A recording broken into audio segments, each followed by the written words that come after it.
cross over live to the top 6 TNA breakfast. Peter, a very good morning to you again. A very good morning to you, Leanne, and to our viewers. Thank you very much indeed for joining us. But we're about, I would say, 7 minutes away from starting the official beginning of this broadcast. Very much lots of things to look forward to in terms of conversation. I can tell you the Twitter sphere has been going mad already, and you at home can also participate in that. And you'll get those addresses at Mbuli Vuyo, at Peter Ndoro, at Leanne Manus. But first, right here, we'd like to just welcome the chairman of the SABC board, just to say a few words of welcome to the gathering that's here. Dr. Ben Nguban.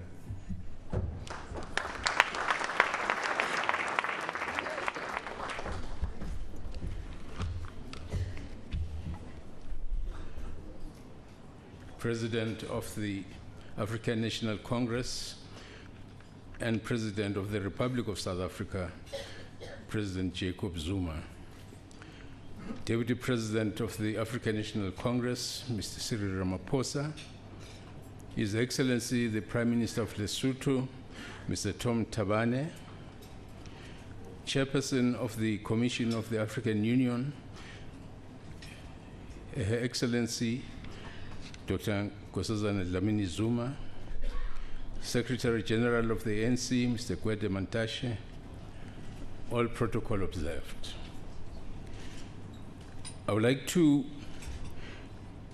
pay particular thanks to the New Age newspaper group for partnering with the SABC in bringing this morning live breakfast dialogue to the people of South Africa.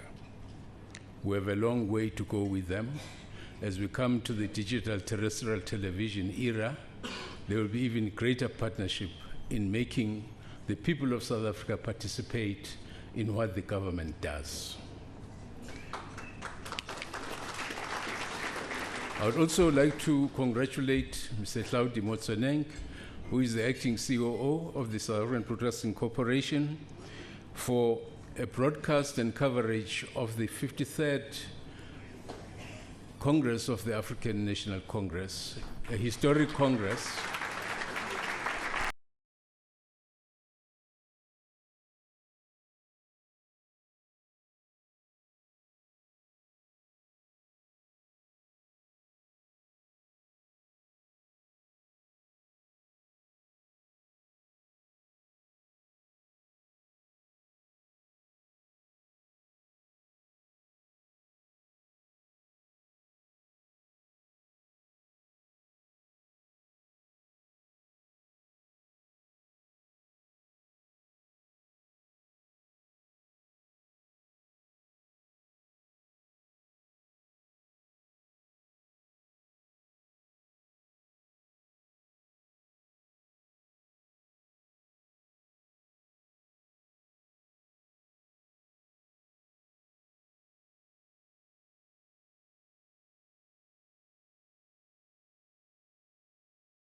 Ladies and gentlemen, on your behalf, I'd like to say thank you very much indeed to the editor of The New Age, Muxine Williams. And as he said, often we're very fortunate to have a third partner to join us on these business briefings. And today, we want to say thank you to Transnet because with their support, that's why you've got all this lovely food on your tables today instead of just bread and water.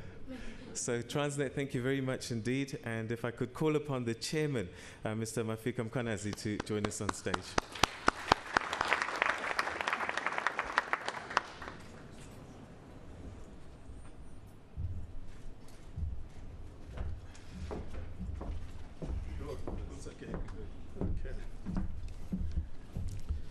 His Excellency, the President of the Republic of South Africa, Dr. Jacob Gedleyihlekisa Zuma Nxamalala, Deputy President of the ANC, Matamela Cyril Ramaphosa, Treasurer General Dr. Zweli Mkhize, National Chairperson Ms. Baleka Mbete, Secretary General Gwede Mantashe, Deputy Secretary General Jesse Yasmin Duarte, distinguished NEC members present today, all foreign dignitaries present here today, our partners, the New Age, and the SABC, colleagues, friends, and distinguished guests, thank you for making time to be with us today.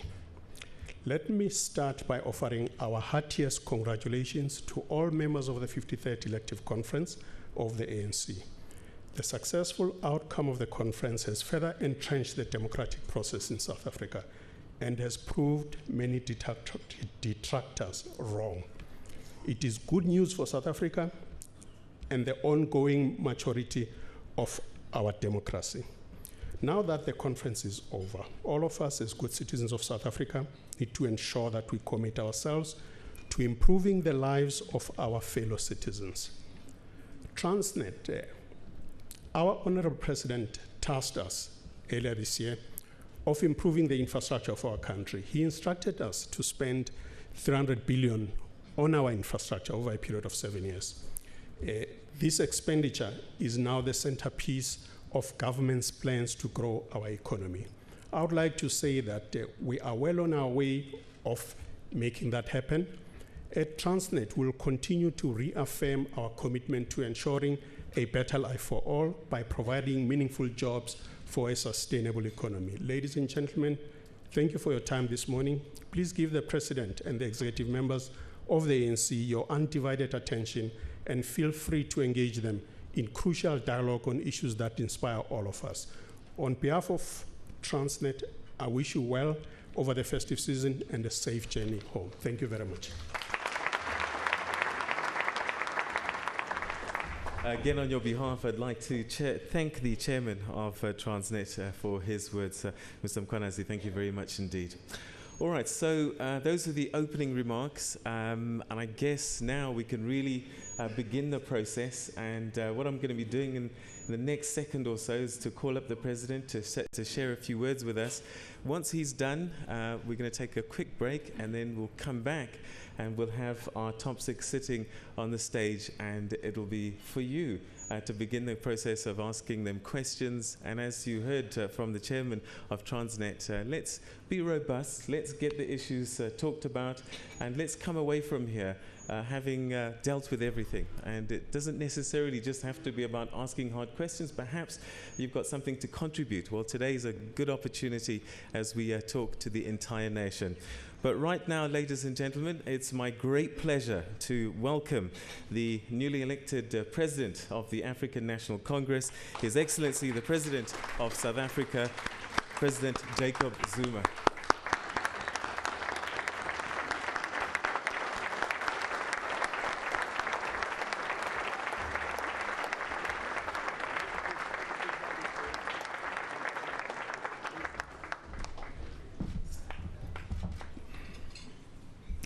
Thank you, Peter. Thank you very much. Good morning, everyone. Free State is something else, huh?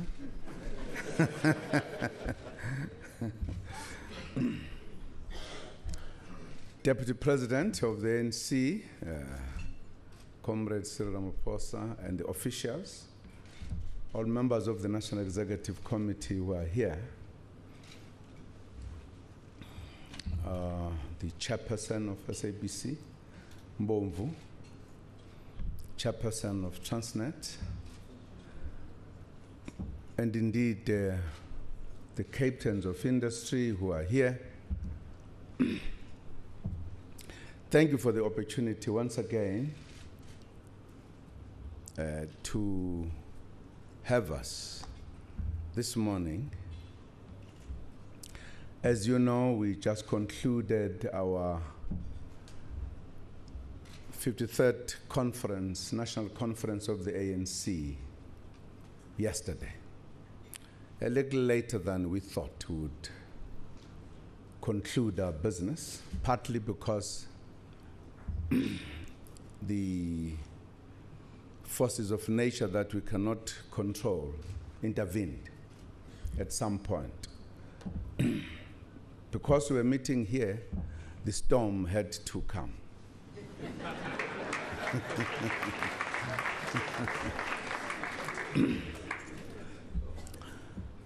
But thank you very much indeed. We, as you know, the ANC does things in a particular way. We are a democratic organization and we believe in it. We therefore have regular conferences. There are three main ones. It's the elective conference, like the one we've seen. It's normally preceded by the National Policy Conference. Again, partly because we pay particular attention to policy. We don't leave things to chance. We want to discuss and clarify our thinking, not just from the leadership point of view. We believe that the ANC is what it is because of the branches. In fact, the National Conference is a conference of branches, where branches meet to interact and discuss the issues. But we also have what we call the NGC, the National General Council, where mid-term we meet to evaluate what we have done since the last conference. So we meet all the time to discuss, and that's why we never go wrong, either in policy or in programs of action. As you know, the ANC is 100 years in few days' time, or perhaps 2 weeks or so. Is it 2 or 3? Will be 101 year old. We have been celebrating the centenary. When we came to Mangaung, the place of birth of the ANC, we deliberately came here this time around as part of the celebration of the centenary.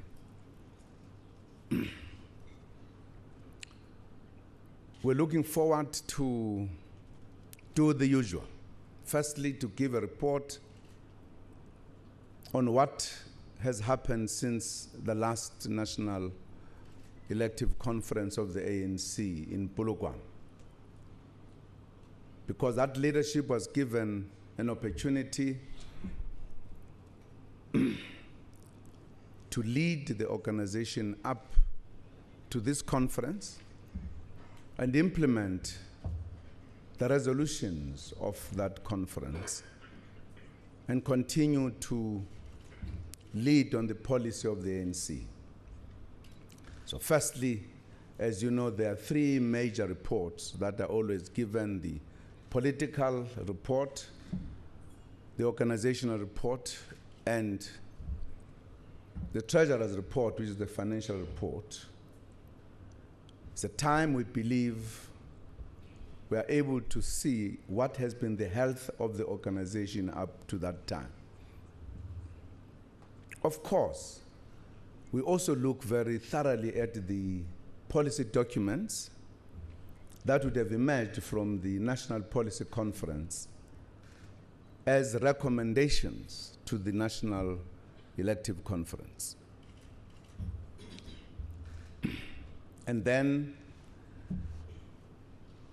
the delegates that represent the branches are given an opportunity to debate these as well as the documents. Insofar as the policy documents, they would not be meeting them for the first time. They would have actually been discussing them at the branch level. So every branch would have discussed. So they come here themselves ready to debate the issues and then debate these reports that I've just mentioned. We give more time to the commissions because we want to give more time to the delegates to discuss about their organization, its policies, its resolutions, the life of the ANC, how healthy it is. We believe in the internal democracy. We believe that each and every member of the ANC has a right and must be given an opportunity to debate. But they are also given an opportunity, after having those discussions, to think about the leadership. In other words, they are given an opportunity to make their preferences and choices. They again begin to discuss this at the branch level and consolidate it at the provincial level, and then finalize it at the National Policy Conference. Once again, they are given an opportunity to think freely, to make their choices, and not to make their choices in secret, to talk about it. And many people have mistaken this as a fight in the ANC. And we have said people have not understood the democratic culture in the ANC. We are a democratic organization. And we are proud of that. And of course, because those who would be saying we prefer this or that will speak and would not shy to say so, and many people begin to think there is a war within the ANC. And those who are very eloquent, as they were saying as we were coming to Mangaung, I must correct myself, Cyril. I must not say Mangaung, I must say Mangaung.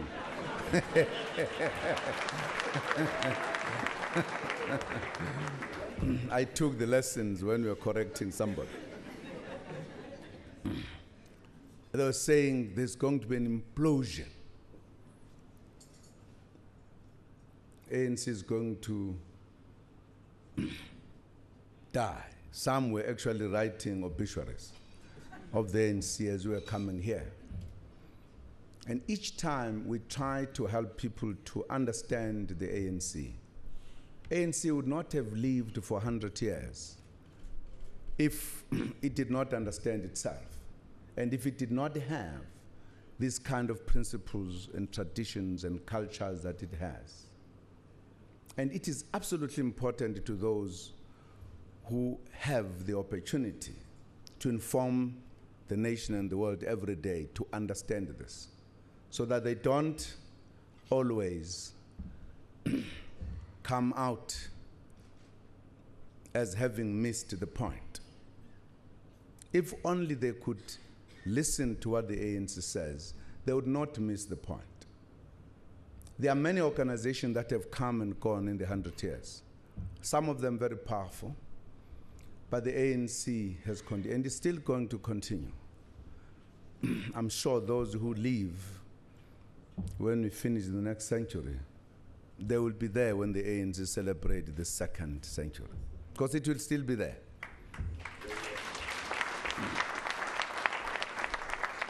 It is this belief in very important values, But in the main, it's belief to the people. It's not there for itself, it's there to serve the people. And that has been from the beginning to now. And it believes in unity. And we emerge from this conference with, again, new leadership. We call it new even if some of us have been recycled. But we call it new. Because it has emerged out of the kind of determination which was here in the conference, not before. And today, we thought, because the ANC belongs to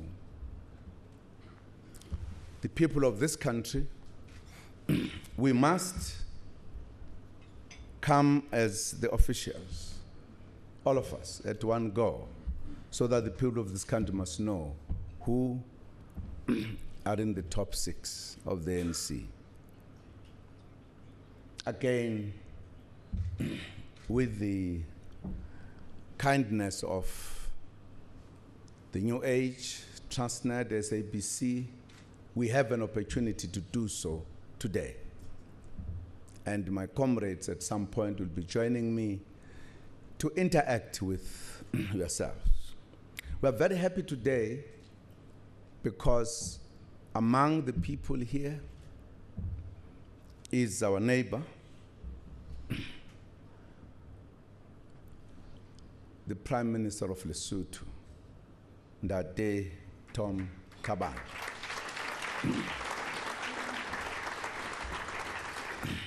A friend of many years to me personally during the serious days of our struggle. He can tell you stories about what happened at some point. There's a story he loved to tell about him asked by Bugwater, where is Mr. Z?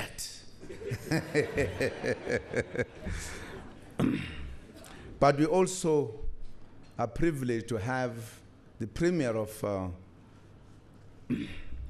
a state in India called Uttarakhand, if I'm pronouncing it correctly, in the Himalaya mountains. Mr. Vijay Bahuguna.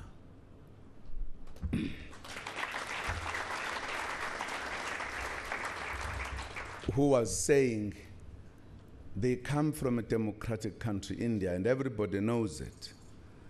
But he said, and this is not a South African, I've never seen such democracy. I believe I come from India, one of the old democracies.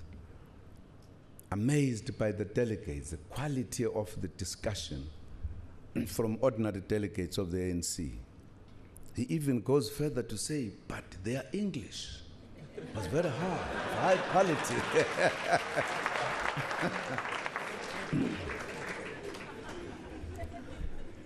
When I was a young man, during my young days, I used to say, if you put MK, you could close your eyes and put a hand to anyone, you have a leader. Because ANC gives itself time to mold and develop its cadres. And that's what we have said.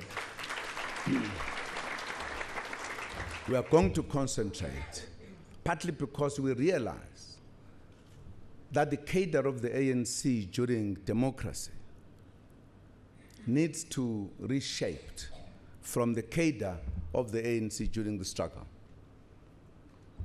During the struggle, our focus was to liberate South Africa at all costs, and we were prepared for anything. We had a very specific discipline that made us to succeed, to defeat the apartheid regime. Disciplined in politics, knew exactly what we wanted to do. That is why we carried the negotiations that nobody believed will ever succeed and produced a democratic country like we have. We believe time has come that we produce a cadre of today that must understand how to serve the people under democracy. And that is the strength of the ANC, that it is not the leader or the leaders, but it is the entire organization that participate. We don't believe in a leader, we believe in the collective leadership. And some people criticize this. It's absolutely important. Because we say, in Zulu, I don't know whether we can interpret this, Peter. Injobo enhle itungelwa ebandla.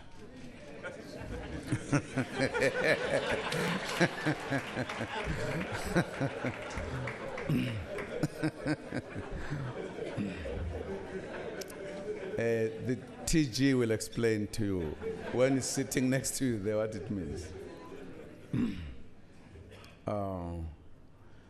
But we're also happy that in our midst today we have the chairperson of the AU,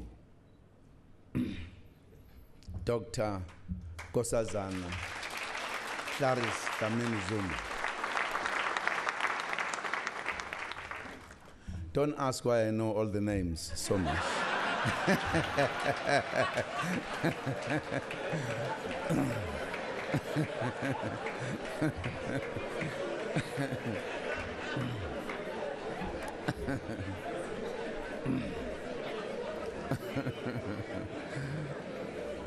Once again, a tried and tested cadre of this movement.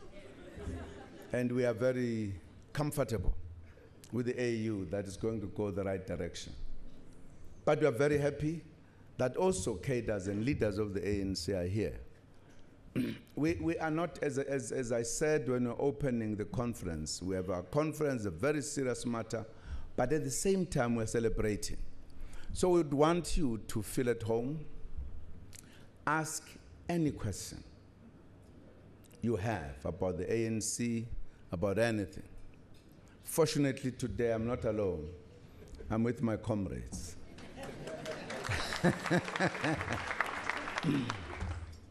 They are, all of them without exception, tried and tested cadres, and that's why the delegates felt at these challenging times they should be the one at the top. And therefore, feel at home, relax. If you think you want to tell us something, do so. If you want to suggest, do so. If you want to make proposals, do so. We always listen to what people have to say. But if you think you want to be critical, don't hesitate. This is a moment for you to know what you don't know about the ANC. Thank you very much indeed for the opportunity. Thanks very much, Peter.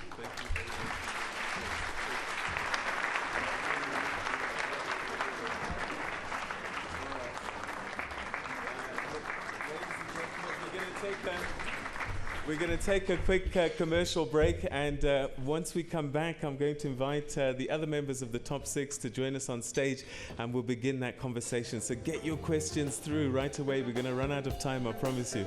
Okay, we'll see you after the break.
It's 13 minutes to go until the top of the hour here on Morning Live, and this is an extended broadcast of Morning Live all the way until 10 o'clock this morning. And why, you may ask? Well, this is a very special morning on this broadcast. We've got the top 6 of the ANC that are going to be our guests. Jesse Duarte, as you can see, Gwede Mantashe. We've got the now Deputy President of the ANC, Cyril Ramaphosa, the President, Jacob Zuma. Baleka Mbete is going to be our guest. That's the chairperson of the ANC. And of course, Zweli Mkhize, who is the Treasurer General. This is the panel that is going to be talking to us in just a few minutes' time. We heard from the President. We heard him giving a little bit of background about the conference and declaring it a great success, and seeing the workings of the ANC and saying that it ran so smoothly because things are discussed continuously, and it's not just things that happen at Mangaung. It's a constant working battle that happens all the time. So these are just the results that have come out of Mangaung and the conference, and this will continue. But this morning there are lots of questions that are already been coming in from viewers, and we urge you to please send your questions. If you're at home, if you're on holiday, wherever you are, this is your opportunity to be able to pose a question to the top 6. Now, we also saw some of the people that have gathered in the room that are there to mark this occasion. And I think a lot of the NEC members, the 80 NEC members that have been elected and announced are there. And this is something that I think is it's good for them. And Nkosazana Dlamini Zuma, of course, getting a special mention, the AU chairperson by the President, naming all of her names and then telling us, don't ask why. We all know why, I suppose, being the ex-wife of the President. That's the reason why. But I must say, getting an overwhelming amount of votes to be on the NEC, Nkosazana Dlamini Zuma, so that being a special mention over there for her. Now, again, please do send some questions. I'm having a look, and as I speak, my questions are coming through from people. I'm not going to mention any of them right now because we do want some of the people in there to answer these questions. But there's also a lot of people that have gathered in the room from over Africa, from India as well, that have gathered there. So we welcome all of our guests in the breakfast room, and for those of you that are watching. Well, Peter and Dora are hosting this breakfast, and the reason I'm speaking to you right now is that the top 6 are taking their positions on the podium, and they're getting mic'd up and ready for the broadcast to continue. And this is, again, what's going to be happening, just a preview of it. I've heard that they are ready, and Vuyo is also at the business briefing this morning, and let's cross over to him. Vuyo, good morning to you again. Mr. President. The Premier of Uttarakhand State in India, he was just introduced a little bit earlier on by President Jacob Zuma. He's got a congratulatory message. What is your message this morning, sir? Well, it's an honor and privilege to be present today and also to have witnessed the plenary session yesterday. And though you don't have a democracy, you have a vibrant democracy. And the freedom of speech which the delegates had to express their views was very impressive. And both the countries, India and South Africa, we are proud of our great leaders, Mahatma Gandhi and Mr. Mandela, and we have a mission to carry forward, and that is to wipe out the tears from every face and to bring about a social transformation and help the downtrodden and the oppressed classes of the society. All right. Thank you very much to you, Mr. Vijay Buhuguna, who is from the state of Uttarakhand in India. I'm just going to walk across to the Prime Minister of Lesotho, Dr. Tom Tahani, who joins us this morning as well. Just a brief message from you, sir, before I return the program to Peter. Yes, as a neighbor of South Africa, we are very delighted to see this very good decision that has been taken. For me personally, I'm very happy for Ndate Suma, which is what we call him. We don't pronounce Z in Sesotho, we call it S. Ndate Suma. He's an old friend of Basotho. He struggled with us. We know him. We know his good side. We know his bad side. He's human. And that is precisely what defines him. He is just himself. That's why I'm here. I'm coming here to meet a man who is himself. Ndate Suma. Ndate Suma. Okay. Thank you very much. The Prime Minister of Lesotho is Ndate Tom Tahani, saying congratulations to Ndate Suma. Lian, I'm going to hand back to you so that you can hand back to Peter and the conversation can get underway. All right, thank you very much, Vuyo. It's nice to see the people that have gathered there, and it's amazing who's in that audience there. Well, I can see that there's a lot of joking that's taking place at the breakfast at the moment. We had apparently during a sound test that happened just off air, the Deputy President of the ANC, Cyril Ramaphosa, saying that he hasn't had breakfast yet. So let me explain something to you, Mr. Deputy President. There's a while until you have breakfast. This is going on until 10 o'clock, and I can imagine lots of South Africans have got some questions for you.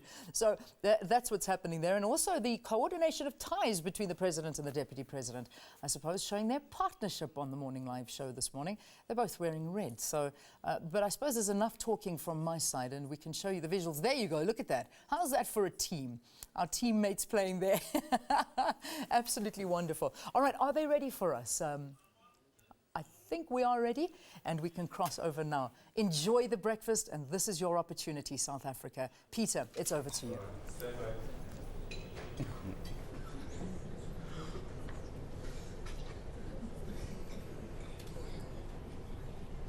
Thank you very much, Leanne, and very warm welcome to everybody. We're still here for this, the final in the series of New Age business briefings for this year. And we're in Mangaung, and the 53rd ANC National Conference has concluded, and leadership has been elected. We have the top 6 with us today, and a unique opportunity for you at home to engage with them and perhaps find out a little bit more about the people that are going to be shaping policy and shaping some of the things that government will be doing in the next few years. So we have with us today, if I could just introduce and perhaps begin with the someone that you all know very well, the newly elected president of the African National Congress, and his day job actually is the president of South Africa. President Jacob Zuma, a very warm welcome to you. And the newly elected deputy president of the ANC, Comrade Cyril Ramaphosa, welcome to you. Thank you, sir. Thank you. The national chairperson, Comrade Baleka Mbete, welcome to you. Thank you. The Secretary General, again, another face that's very familiar. Gwede Mantashe, welcome.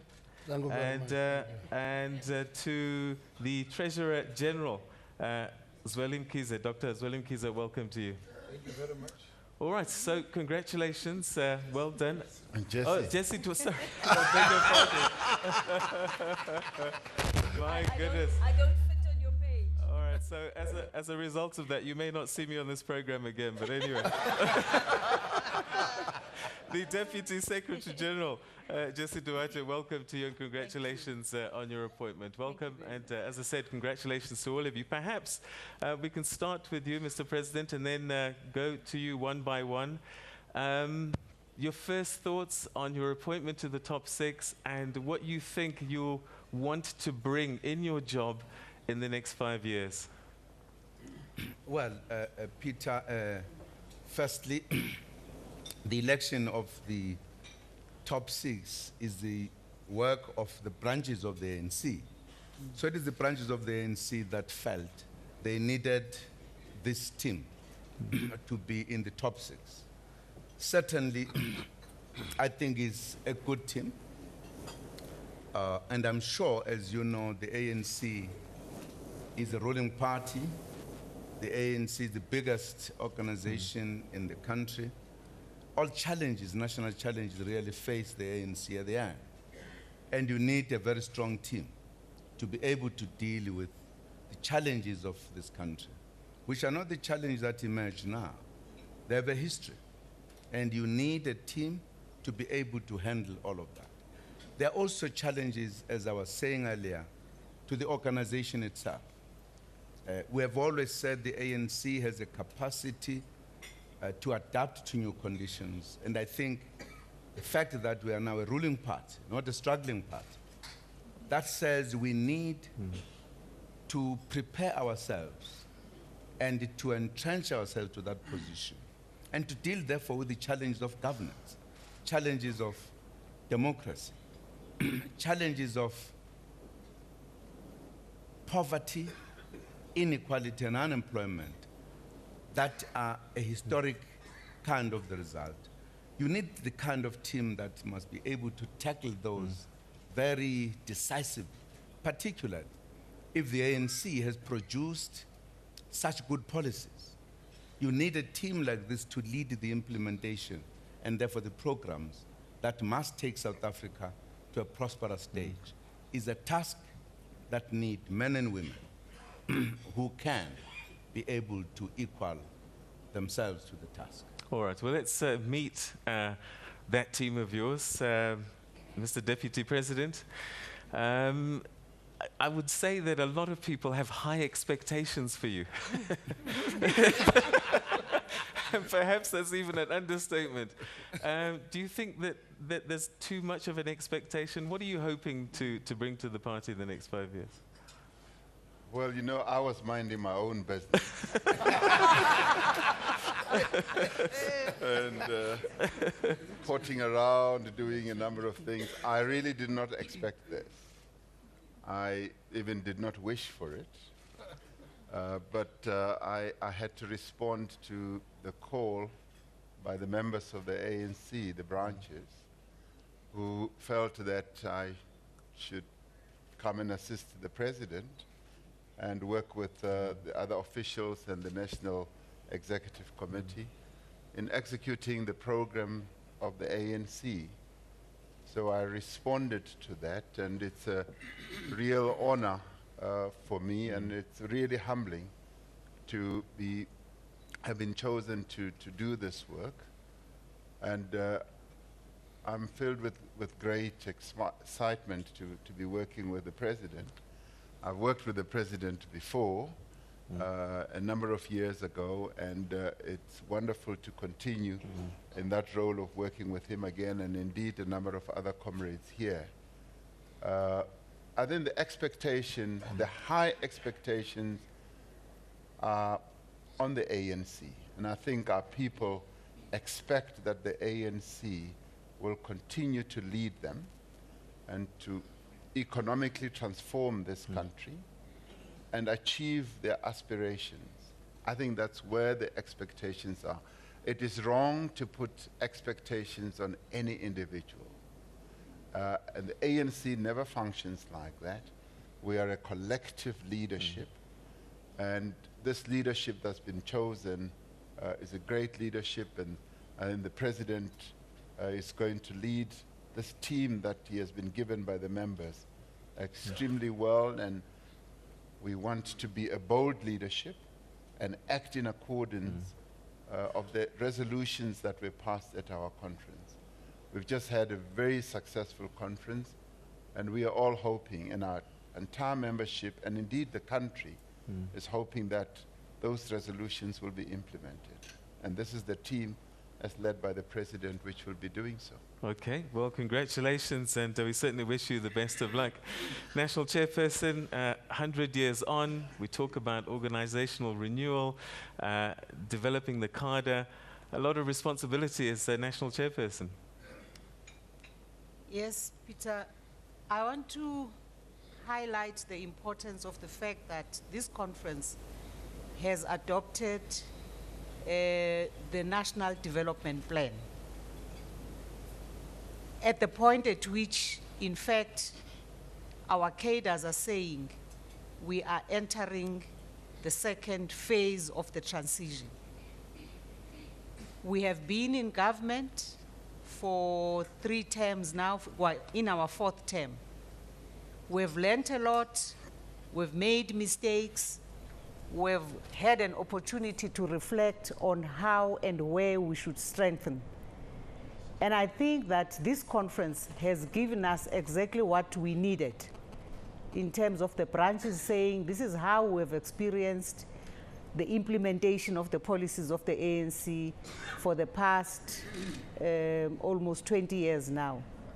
We are now poised to enter the second phase of the transition well armed, both in terms of the policies, but in particular also the kind of leadership and the kind of energy that we have received from this conference, because we have no reason now to doubt or to seem like we're not too sure about things. We need to enter this next phase, even as we go into the next national elections, and we put a team again, in terms of a collective in the administration, to really take South Africa forward. And I really am feeling very positive and hopeful that we will strengthen ourselves, we will really boost our movement forward for society. Okay. Now another person who has been recycled. Secretary General, what can we expect from you in the next 5 years? The city press one time thought that I was 12 years older than I am. That's what happens when you're the Secretary General of the ANC. You grow faster than your age. And that will continue. But the reality that confronts all of us as a team with the NEC is that plans are in place, whether it is National Development Plan, as the National Chairperson is saying, or it is the Infrastructure Rollout Plan, or it is the EPAP 2, all those plans are there. What is expected by South Africa, and reasonable so, is that we will have to execute now. Because if we implement, what is going to happen is that we will be able to dent the three preeminent problems facing society of high unemployment, deepening poverty, growing inequality. And South Africans might expect no less. And this team must commit itself that it will offer no less. Okay. Deputy Secretary General, the one of two women on the top 6, and I'm just wondering, is 2 enough? Should there be 3 up here? What can we expect? Even more. Thank you, Peter. No, I think that certainly from the perspective of working together with the Women's League to deepen emancipation of women in our society. Secondly, just making sure that the expectation of our membership and our cadership is looked at, making links with civil society broadly, NGOs. From the perspective of where we will be sitting, it's going to be very much on the ground, talking to people, working with people, building networks and connections. Hopefully we'll get closer to that wonderful ideal of building a single South African nation with great diversity. Okay, and final thoughts from you. The good doctor now with a medical bag to the party's finances. Thank you very much, Peter. Thank you very much, Peter. First, I must say that from where we stand, there are 2 things for me that have stuck out for this conference. The first one is the call by the President for the ANC conference to adopt the National Development Plan, and the conference did. And thereby gave the country, they gave support to a multi-year plan that basically organizes everybody's energy in a direction that takes the country into a higher trajectory, both in terms of social and economic transformation. I believe that that was one of the greatest achievements of this conference. The second one is the extent to which this conference restored the good, strong image of the ANC by bringing a very strong and diverse team with very diverse experience. And the amount of experience you will see on the leadership takes us through young people, very experienced people coming from diverse backgrounds. And I believe that President Zuma is leading a team that has got very wide experience to be able to respond to the challenges of our country. And my job, as you have heard from the Deputy President, we all have to work as a collective, but my job in particular is to meet all the friends of the ANC and also to make sure that we create more friends for the ANC. That's my job. All right, okay. Before we start getting a lot of the questions from our viewers and from people on the table, I think Vuyo has met up with somebody who'd like to say a few words. Vuyo? Thank you very much, yes. And joining us here is the chairperson of the AU and who is also the top nominee in the list of 80 for the NEC. Ma'am, good morning to you. Welcome. Good morning, Vuyo. Congratulations as well. Thank you very much. Yes, and excited to be serving again on the NEC? Yes, and excited. I was hoping that you'll give me an opportunity to ask questions from the new team coming from Addis, because I've got lots to say from Addis. Indeed, I take that as a request to ask the question, so we'll give you the chance to ask the question. The top six is here for you. So what is the question from Addis? Well, first, congratulations, Mr. President and your team. I've had a lot of questions about this conference coming from many presidents of the continent. Well done. Now, the question is, Mr. President, you were nominated by the AU to be the champion for infrastructure in the continent. So I would like to know how your team, both in the ANC and in government, is going to assist you to fulfill your responsibility working with us as the champion for infrastructure on the continent, so that we can travel by railroad from Cape to Cairo, from Djibouti to Dakar. So that's the question I have. And also how you're going to, the ANC and the South African government is going to work towards increasing intra-African trade. Thank you.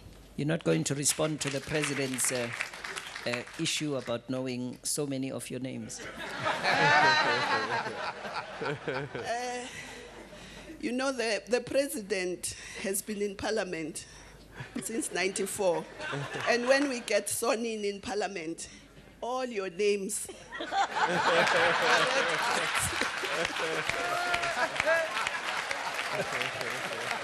So it means he had a particular interest to memorize all of them. Thank you.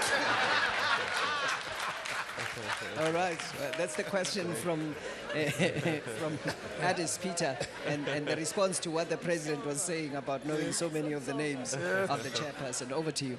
All right, thank you, Vuyo. Quick response to the question put to you. Well, thank you very much, Peter, and thank you very much for the question. I think it is absolutely a relevant question coming from the chairperson of the AU. As you know, Africa has suffered many challenges historically.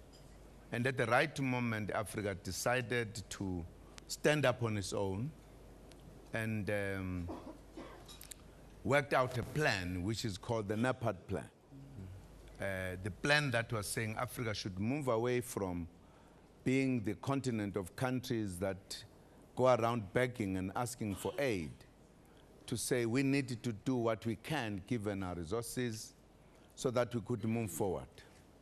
It has been there for quite a while, but Africa has again said we can't sit in Africa and have Africa not connecting with itself, with no inter-trade. If you wanted to go to any part of the continent, if you want to be quicker, you have to go first to Europe overnight and then come back to a country which is not very far from your own country. Because if you tried to go there, you'll take a week. And Africa felt we needed to do something on our own. And that's why the question of the infrastructure to begin to make Africa have the intertrade within itself and have the 5 regions, economic regions, connecting. Then Africa took a decision that we must deal with infrastructure at all its facets. Among them is the road and rail. And therefore, Africa had the top heads of states politically championing specific sectors of the infrastructure. South Africa then was given the corridor, the north-south corridor, to champion that one. And it was given to South Africa. which will then see, you know, the old saying, from Cape to Cairo, kind of a corridor. We are working very hard on that. There's a subcommittee of the AU which always reports to the summit the progress. We in South Africa are working very hard, and I chose Minister Manuel to lead my team from South Africa to handle that aspect. And I think we are doing everything we can. We have in fact been going even further to look for resources, those who could help finance the corridor. And I think we're very far. But in addition to that, as you know, we hosted a number of countries, 3 regions, to discuss the common trade among these countries, which put together about 600 million citizens. I think we've got very specific things that we are doing towards achieving the infrastructure success in the continent. Other corridors are being worked by other leaders across Africa, as well as connecting major countries. I think Africa has a more clearer picture of what we want to do in order to ensure that there is intra-trade. We are discussing the question of softening the borders, because it has been very difficult to cross the borders in our continent. It's not of our making, it's a colonial legacy, wherein countries that colonized other countries believed that they were not supposed to have connections with the neighbor if it was colonized by the other. Those are matters that are being discussed at a ministerial level. How do we soften the border so that we could cross easily? We could therefore make the movement of goods and commodities easy in the country. So the rail and road corridor that, or as part of the element of the corridor that the chairperson was talking about, has that in mind. And I think we are making good progress. Okay. I'm going to change tack a little bit. Perhaps I'll ask you this, Secretary General. There's been a lot of good banter in here, lots of fun, and I think this past week you've been preaching to the converted, as it were, you know, everybody that's kind of signed up and is dedicated. You're about a year away from elections, and there are people out there, another 49 million perhaps, who are not as convinced about this great team that's sitting here. How are you going to win them over in the next year or so? The ANC represents 65.9% of the electorate. That is the section of the population that is convinced that the ANC is on the right route. Our responsibility is to convince the remaining chunk of about 34% of South Africans to appreciate that unless we support each other, we will not make this country a winning nation. We can only be a winning nation when we move to the same direction. Hence the significance of adopting the National Development Plan as a plan of the country. The point I can add to what the President has said is that South African business community must appreciate that these plans about Africa require them. Now, unfortunately, South African business go to the continent individually. If you compete with China and India in the continent, you are going to lose out if you go as a single company. They go there as a package. If there's a construction company, it partners with a financial institution, it partners with another aspect of that project. The South African companies must learn to work as teams, pool their resources, enter the continent. If we do so, everybody, not only citizens of this country, will be convinced that we are moving to the right direction. The continent will experience it. Okay. Deputy President, last week we were talking about the downgrades that the rating agencies put on us. And even after this conference, there still seems to be some caution and some doubt. In fact, the Southern African MD, Conrad Roos, was saying that we still have to wait and see what you do. Do you think that that's fair? Do you think that you've given enough clarity out of this conference to the wider constituency? Well, I think there's, if there ever was a lack of clarity, people should be absolutely clear now of where the ANC stands in as far as its policies are concerned. And the first part really is appreciating what the ANC government has done under the leadership of our president. That he is the one who initiated the drafting of the National Development Plan. He basically said, we do not have a blueprint. We do not have an overarching vision for our country, for the transformation of our economy.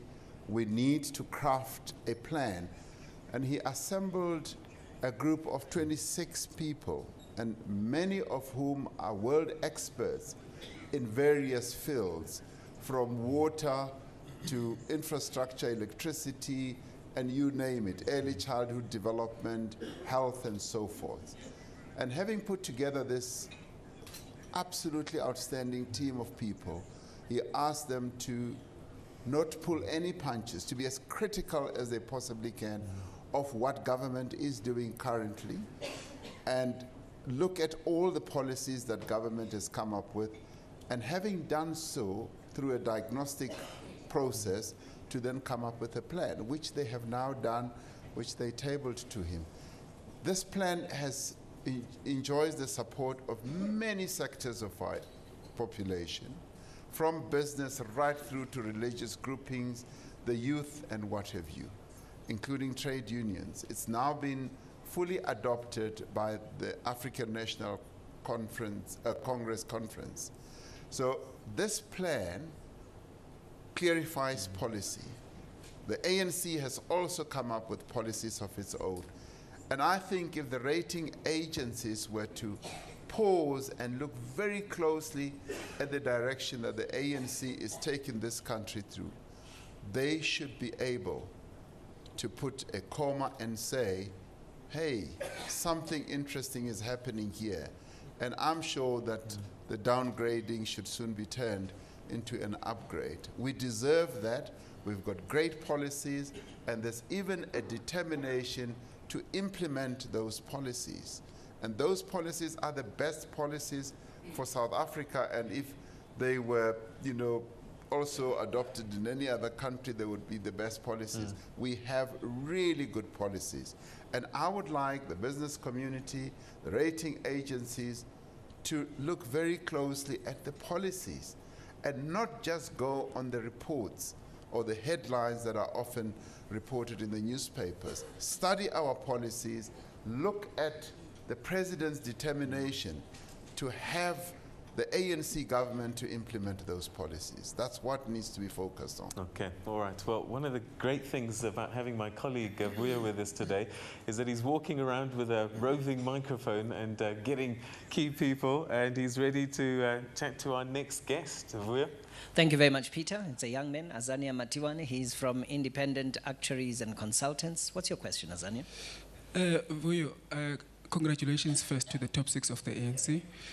The president has indicated very clearly that they have put the responsibility very much to the branches of the ANC in order to chart the way forward in terms of the policies of the ANC. Therefore, the question that I would like to ask is, what is the ANC doing to ensure that its branches or its members, they can be able to respond to some of the issues that are very much complex in nature, that confront the ANC in itself? And how quick does the message from the branch level to the upper structures of the message, to the upper structures of the organization, and how quick is the issue of the response? Because I'll tell you why I'm asking this particular question is that some of the issues that happen at a local government level, for instance, they need quite a quick response, and if the branches were in terms of their message was quick enough to reach the upper echelons of power, the response could be quite quicker and not be as embarrassing to some of the issues that normally happen, like the issues of the open toilets and all those things, and the issue of the non-delivery of the books. Thank you very much. All right. Thank you very much. Peter, Mr. President. Okay. Did you hear that question, Mr. President? He was saying, I think he was concerned about the communication process between the branches and getting to the top echelons of the movement. How can it move quicker so that they can respond at branch level?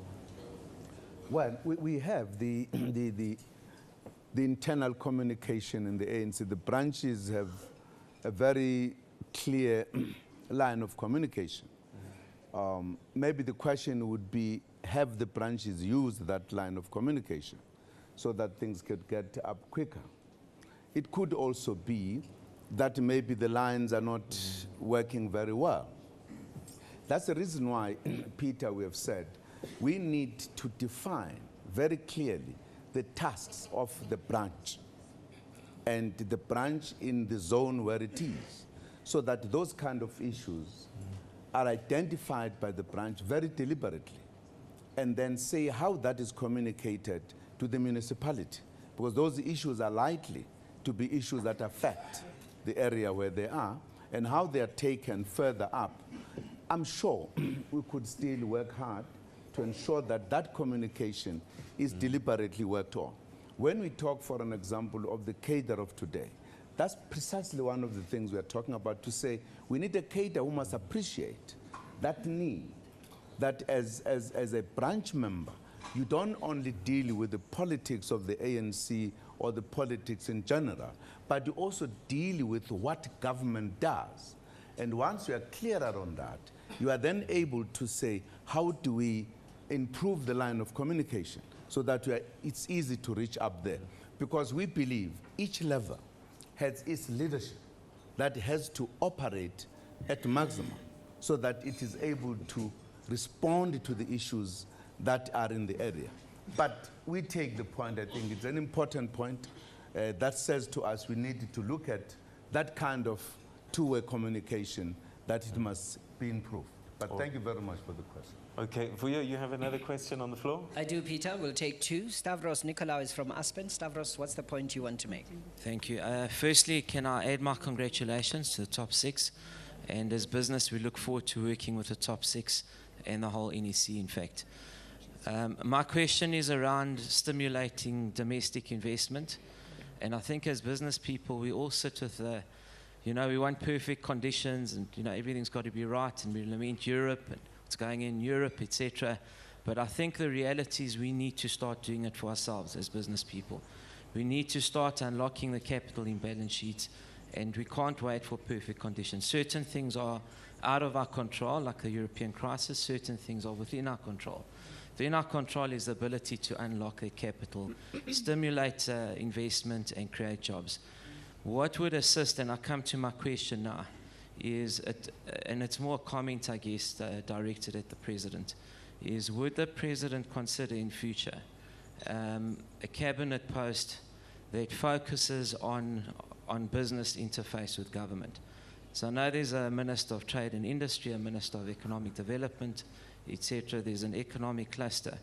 But I think a dedicated ministry, maybe like you have women and disabled people, dedicated ministry around business, I think could go a long way in interfacing the two sectors and unlocking further value. Thank you, Vuyo. Thank you very much, Stavros. Let's just hear also from Jonas Ramohwase, who is from the ANC branch in Tumahole Parais. Thank you, Vuyo. Congratulations to the leadership. Two questions. The first one, I just want to find out from the SG that what is actually the difference between the philosophy of the ANC when it comes to the relationship with the SACP, because the SACP talks of socialism, the ANC talk of nationalism. Now we see both as the partners. Now, how do you differentiate? How do they work together at the end of the day? But the second one is this one. What is now the difference between what we have heard just some few minutes ago about the intra-business issue and the NEPAD? Because we believe that the NEPAD have not died. There is still the NEPAD in existence. Now we hear of this issue of the intra-business. Now, what's the difference between the two? Thank you. Okay. Thank you very much, Donas Ramohwase. Peter, if you let me just walk across quickly. I want to give an opportunity to a lady. We had tried to speak to Medimpo Hani. Medimpo, you have a question now. Thank you. My question is directed to the President. The President, for the last, say, 2 years, plus minus, we have heard a lot about that the ANC is going to do nationalization of different industries. I would like to know from you and from your team there if the ANC government is going to nationalize or it's not going to nationalize, if this nationalization, which in my view creates confusion, we are not going to hear of it anymore. Can you give us clarity, Comrade President? I thank you.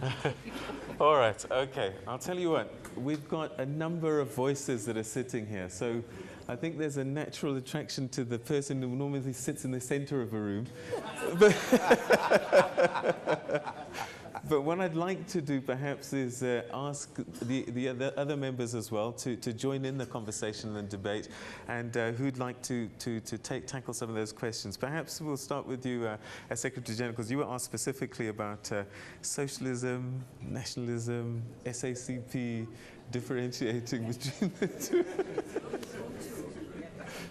No. Any member of this team can answer that question. It doesn't necessarily need me, but let me give a first cut. Is that the alliance between the ANC and the SACP and the Trade Union Federation, whether it is SACTO, historical, or COSATU, is actually working within a particular framework. One is a liberation movement, which is a multi-class liberation movement, working with 2 working class formations. Therefore, that makes the alliance an interclass alliance. And the ANC is very much aware of that. That's why it is the leader of the alliance. And that's why the ANC is not the vanguard of the working class. It is the vanguard of the people of South Africa. It's a governing party. It has a primary responsibility of organizing and mobilizing every class and strata in society. So the ANC is alive to that. When we have a program together with these alliance partners, it's normally described as a minimum program because it may not be minimum for the ANC, but for them, when the party wants to go to socialism, but we agree that the route to that socialism must go through what is an ANC program, the National Democratic Revolution. Therefore, that understanding is keeping us together on the journey to build a national democratic society. So that relationship is not as complicated as people make it up. And that's why when there's impatience, either in COSATU or the Communist Party, the ANC understand that impatience. Okay, perhaps I could ask you, Deputy Secretary General Duarte, we talk about NEPAD and its existence, and I know you've had dealings with the continent and wider. What's different about the new ideas? NEPAD is still in existence. Are they going to work together? What is the vision? Well, NEPAD had 6 priority areas to take care of, and infrastructure development was but one of them. Yeah. What's now happened is that infrastructure development has been escalated to a top priority. And this is after the discussions held at the level of the heads of state to agree that if we are going to move trade, we have to have infrastructure to do so. And the movement of people and goods as an automatic, one follows the other. So I think that NEPAD remains. It is still one of the key organs of the African Union, but its key priority has to become the question of infrastructure development, which our president chairs. The President of the Republic chairs. Peter, could I go back to a point of before, as we say in the ANC? Right. I think that this is the decade of the cadre for the ANC. We've declared that yesterday, which means that if you notice that the cadreship of the ANC and the delegates had come very well prepared, and I think we need to give recognition to that. But there's a commitment to go beyond that point. to actually make sure that we train ANC cadre very, very well in the policies and principles and values of the ANC, so that they can communicate very quickly with communities. In terms of communication upward and downward, we've also agreed that we need to get into the space of the digital migration issues and make sure that every ANC branch has the electronic capacity to interact with Luthuli House very quickly, through their regions, through their provinces, but to interact very quickly. So I just thought I should answer that question briefly. Okay. Could I just add to what the SG was saying, because the question about the party and the ANC, at times people don't seem to appreciate the history. We always believe in the history and in the present and in the future. This relationship is a relationship that developed in the struggle of the oppressed people and the exploited workers. And that's why the SG was talking about, either you call it SAG2 earlier or COSATU today. We were all oppressed. There was something common that brought us together. The alliance developed there for us to liberate ourselves. And of course, the party is a vanguard party for the workers. It fights for specific interests, the class. Now, it happened that the poor, the oppressed, the predominant number of them belong to a particular class. So we're together, and we're all determined to liberate South Africa. With time, we actually became a kind of an entity, and that's why the alliance was established. Now, now that we are free, because I'm sure that's a question searching why do you continue with this? Problem, if we talk about triple challenge, for an example, today, those issues still remain. That the majority, the poor, the workers are still oppressed. We have not achieved economic freedom. And therefore, we still have those elements common to us that we work together to ensure that we develop South Africa, we change the quality of life together. It will be ill-advised for us to part ways at this point in time. We actually have to be more together so that we can deal with the challenges that face the majority of this country, which happen to coincide in one form or the other. Of course, the South African Communist Party, it has its own objectives to reach what it calls socialism. That is an issue which the party deals with. But it cannot say we cannot now be together with the ANC and COSATU because we are now going it alone to socialism. Because you can't reach socialism, as it were, having not dealt with other issues that are here. And that's what the party believes in. And this is what brings us together. If you talk, even if you go further to say, in the contestation of politics, parliamentary politics, whatever you call it, you talk about democracy. The majority is generally the key thing to do. Now, it's very important for the ANC to amass the support of the party to its side. Members of the party must vote ANC. The workers must vote the ANC. So it would be ill-advised for the ANC to say, now let us part ways. Because even if we are talking pure democracy, we want to have the majority all the time. And we need the party. We need the workers. So it's very clear to us, it's not a hidden thing, that we need this support. And as I say, because we share the views of the poor, that we needed to uplift them. And that's why we're together. I just thought I should add more to what the SG was saying on this question. All right. Perhaps I could trouble the good doctor on the issue of nationalization, because I think it has been spoken about, and we heard Melissa Gigaba speak quite clearly on it. Perhaps you can answer the question directly. No, thank you. Yeah. Thank you very much, Peter. I think it's a very good question, because over the years, particularly the past 3 years, there's been this whole question not that it's been unclear, because the ANC Youth League had raised the issue of nationalization, and therefore was wanting to campaign for it to be adopted as the policy of the African National Congress, particularly as it refers to mining. Now, in the process, the ANC had then said it must be tabled to the National General Council, which it was, and then the ANC then took a process of a research which went through a whole host of issues in relation to the mining areas, and at the end visited a number of countries and came back with a particular recommendation which the ANC at the policy conference looked at. Many of you would be aware it was called Sims report, and this was analyzing a number of areas. But just to bring the matter very quickly towards the question asked, the ANC has taken a view that we will stick to the policy position which was developed way back in 1992 in a document called Ready to Govern, which basically looks at forms of ownership and how the country will be governed in a form of a mixed economy, where there will be encouragement of private investment as well as government or state intervention and cooperatives and other ways or other forms of ownership. That the ANC sticks to that particular policy as such.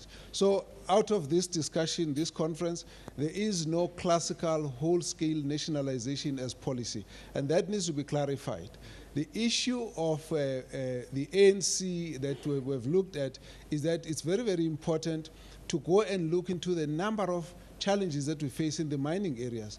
The question of the MPRDA, the legislation that has actually vested the rights of the minerals to the people as a whole, and therefore that has been dealt with, and therefore the conference was looking at how to make sure that once someone has got mining rights, they are able to benefit the country, benefit the local communities, what contributions they'll make in the building of the skills that the country needs in helping the conditions of life of the people who live there. Some of the issues that have arisen around Marikana are about the challenges of people who live over the wealth, but that their housing conditions, their living conditions, their schools and everything are not able to benefit from the wealth that they really preside over. So it's a debate or an engagement between the government and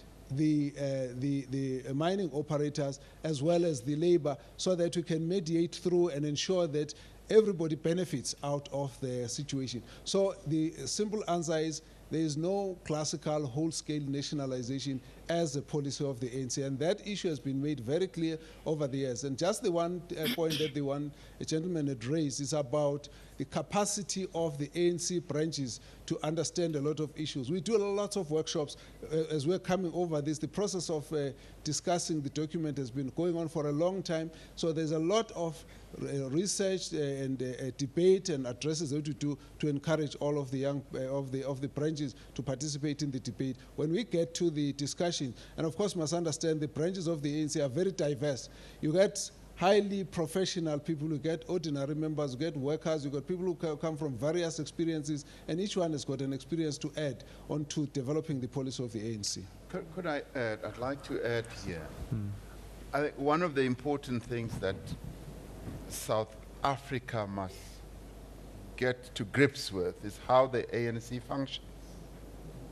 This party that has been ruling the country for the past 18 years, it's a democratic formation, deeply democratic.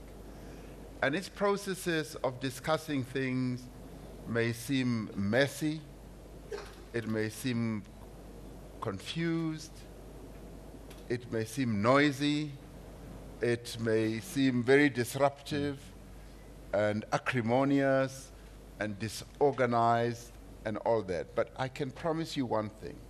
That is the way democracy works in the ANC when we discuss all manner of things.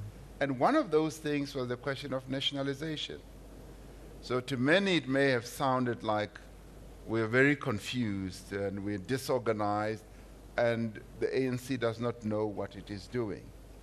But it did. And when we do take decisions as the ANC, they are effective decisions. The National Conference has decided on this issue, and you therefore had to allow a process of democratic discussion. You may recall that the President himself did at some stage say, this matter needs to be discussed and properly ventilated amongst the various structures of the ANC, and that happened. Now, Comrade Zweli here has spoken about the key issues, mixed economy and all that. This is a decision that was taken many years ago. And the ANC is managing the economy of our country within the framework of a mixed economy trajectory. And within a mixed economy, the state has a role to play. It intervenes. And the private sector also has a role to play. And in coming to this position, our approach is pivoted on what the Freedom Charter sets out, that the people shall share in the wealth of the country. Now, the ANC's duty is to make sure that that is fulfilled. And fulfilling that would mean that in certain areas the state intervenes. A good example of that is that the government has set up a state mining company. It is now going to intervene also when it comes to pharmaceuticals. A company is going to be set up or is being set up to make sure that pharmaceuticals, the drugs that our people take for healthcare, are reduced. And that is effective intervention. Now, we're always targeted and criticized. When you look at what happened in the north part of the world, where a number of countries intervened and took over banks and took over various other entities, they were never criticized. There was never a talk of nationalization.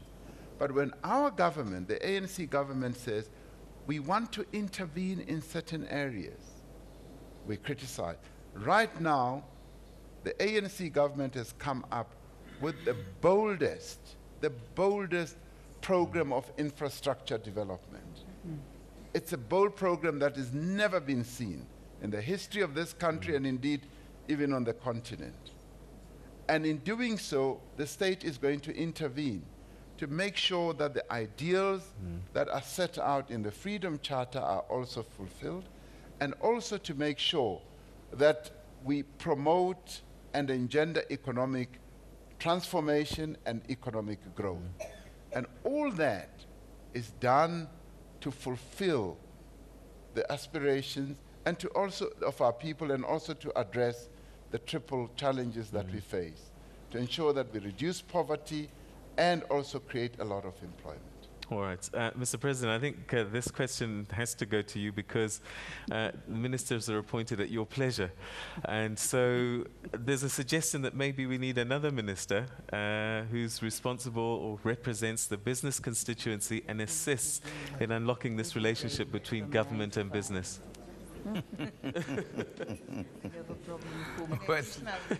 Well, Peter. Well, I'm not sure about that one. Yeah. Because I think we've got enough economic ministers who deal with this matter really. I'm not sure about the minister who must deal with business.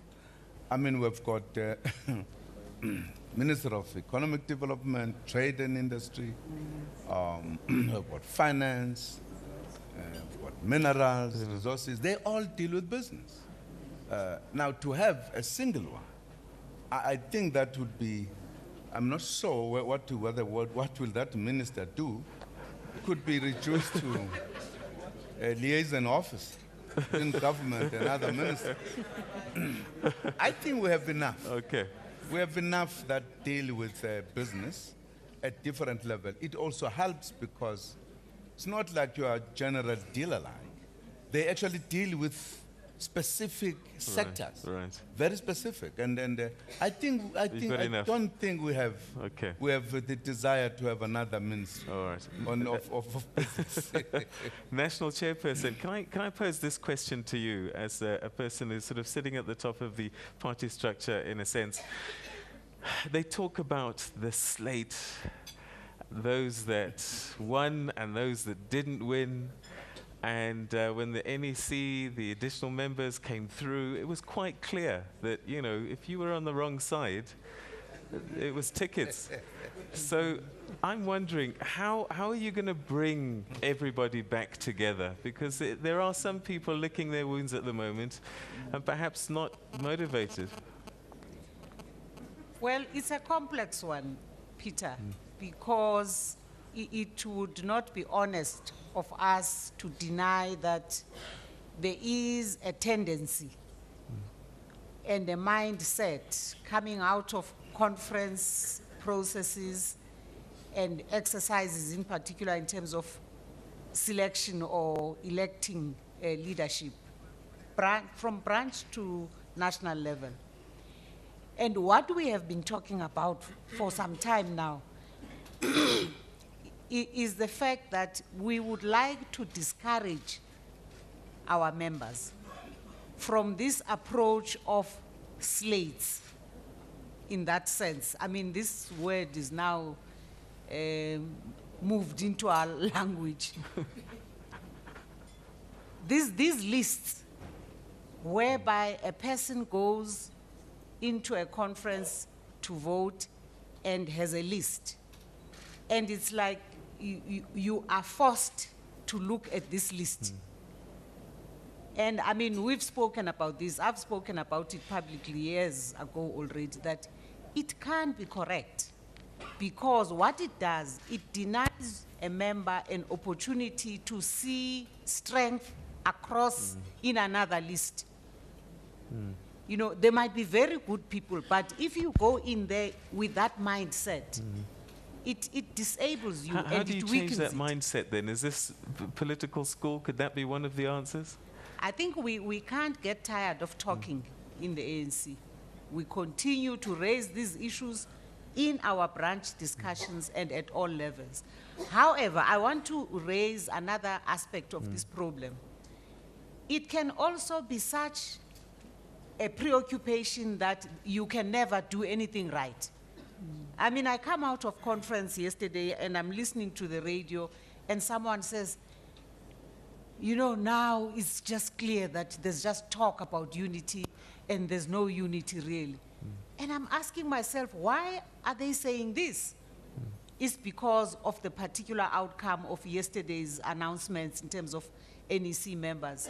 So we are now actually denying the delegates in a conference to see and decide on their good cadres among themselves that they believe are strong enough and must be elected into leadership structures. So the whole society now has also gone into this slate thing of, in order for us to be able to be satisfied about unity, we want to see certain individuals. It can be correct also.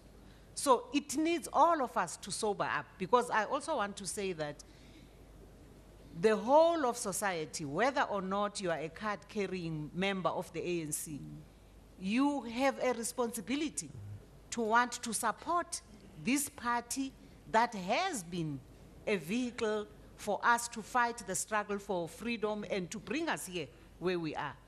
We still have the responsibility given by our people to lead now in the era of governance. And it does not help for people to stand there and keep throwing stones at the ANC, because the ANC has a historic role to play in the development of this society. And that's why we concern ourselves with looking and relooking and revisiting policy positions and whether or not we are implementing what we do decide at conferences like we've just had as the right policies. So I'm saying to South Africa as a whole, it's everybody's business and interest to make sure there's a strong ANC, to support it, and even when we criticize it, it must be constructive criticism, because for the people of South Africa, the ANC is quite central to the development and to the implementation of the National Development Plan. Okay. Could I just... yes. You wanted to say something? I wanted to add something. Okay, maybe let me come after this. Okay. No, I think the perspective that we should add to this debate is that half the time the slate term is used because you see the outcome. The dynamic that is never factored in is the fact that if in your organization you choose to be destructive in your engagement and you group yourselves, branches of the ANC will make that observation. As somebody told me yesterday, hey, this organization is so strong and capable of cleansing itself. And if you mess up with the ANC messes you up.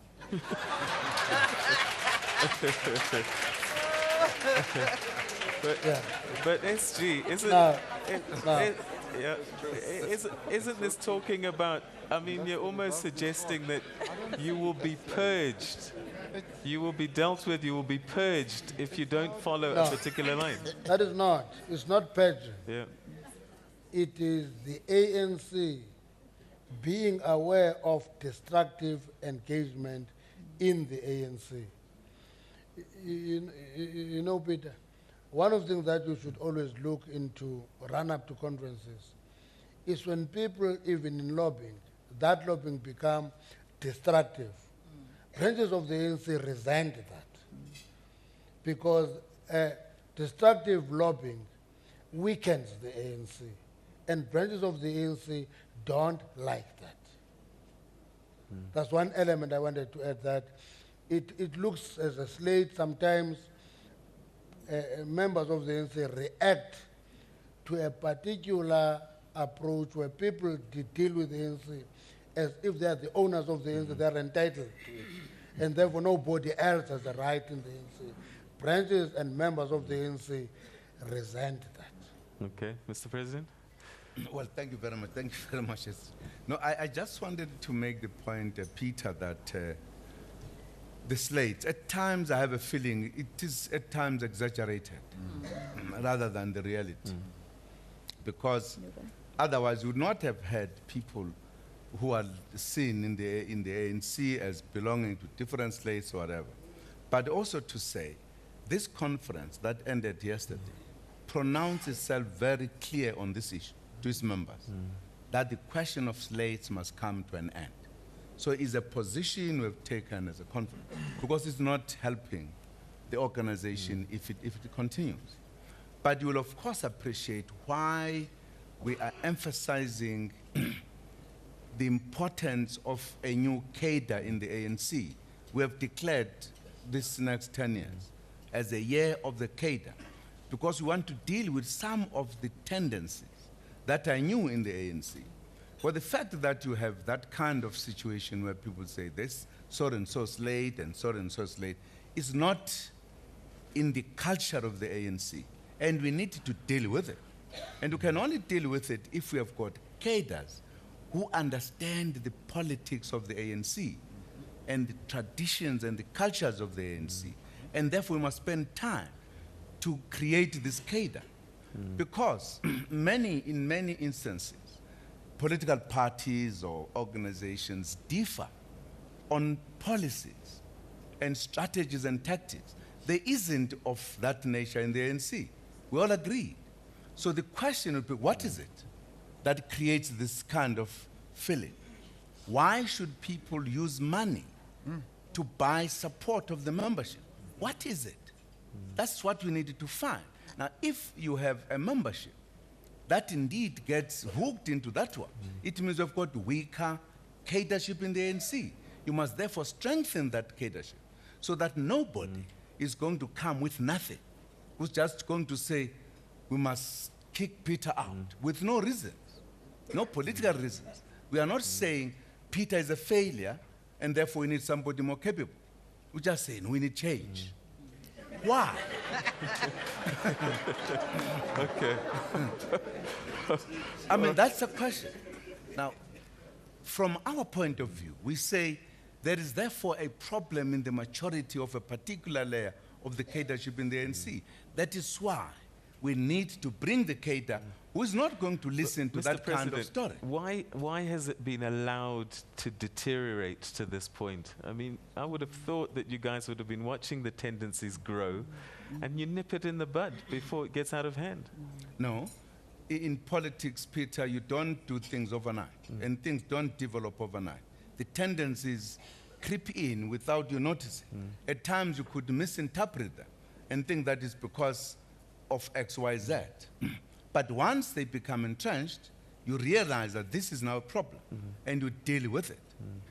If, for an example, I tell you, in the ANC, we are very frank generally, and very democratic, and very transparent. For an example, when we, from 2005, we had a situation of a problem within the ANC, and we had a youth league that came out in an unusual manner and actually began to have a tendency of disrespect to the organization and the leadership. Now, we did not deal with it then. It became entrenched and became a problem. Now we are saying we cannot allow it to go any further because we have realized how much it has caused problems. We have in fact accepted the fact that we allowed it to continue at a particular time, and that's why it got entrenched. And we must get back, and that's why we are saying after Mangaung, ne? Mangaung.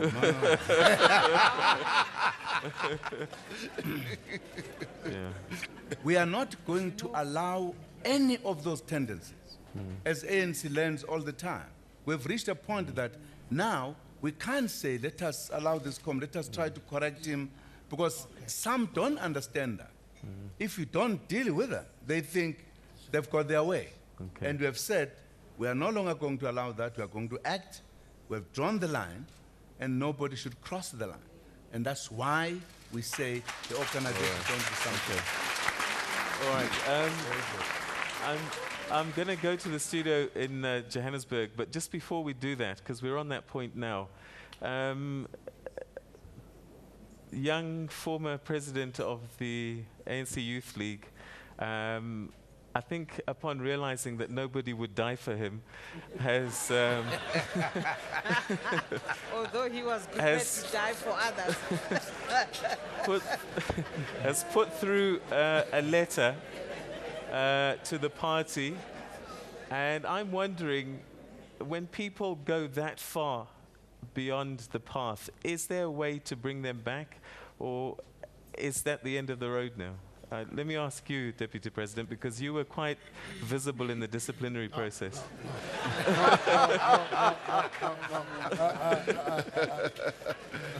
Yeah, I could say it's sub judice. No, the ANC is an organization that seeks to build people, particularly young people. Now, the letter was written to the Secretary General, and it arrived quite late. And the Secretary General did say he received the letter, but it could not be placed on the conference agenda. And I just don't know what would have happened if it had been placed on the conference agenda. And so therefore, the decision that was taken by the body that issued that decision in the end stands, and we will just have to go through that They can't be rehabilitated. Dr. Mkhize, you want to say something? No, well, Peter, I hope you are aware that in the particular case in point, an offer for rehabilitation was ultimately unsuccessful. And so I don't think we can look at that matter that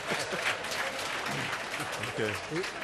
Firstly, the effort to rehabilitate was not taken up, but also the subsequent activities did not show that there was any inclination towards that. Okay.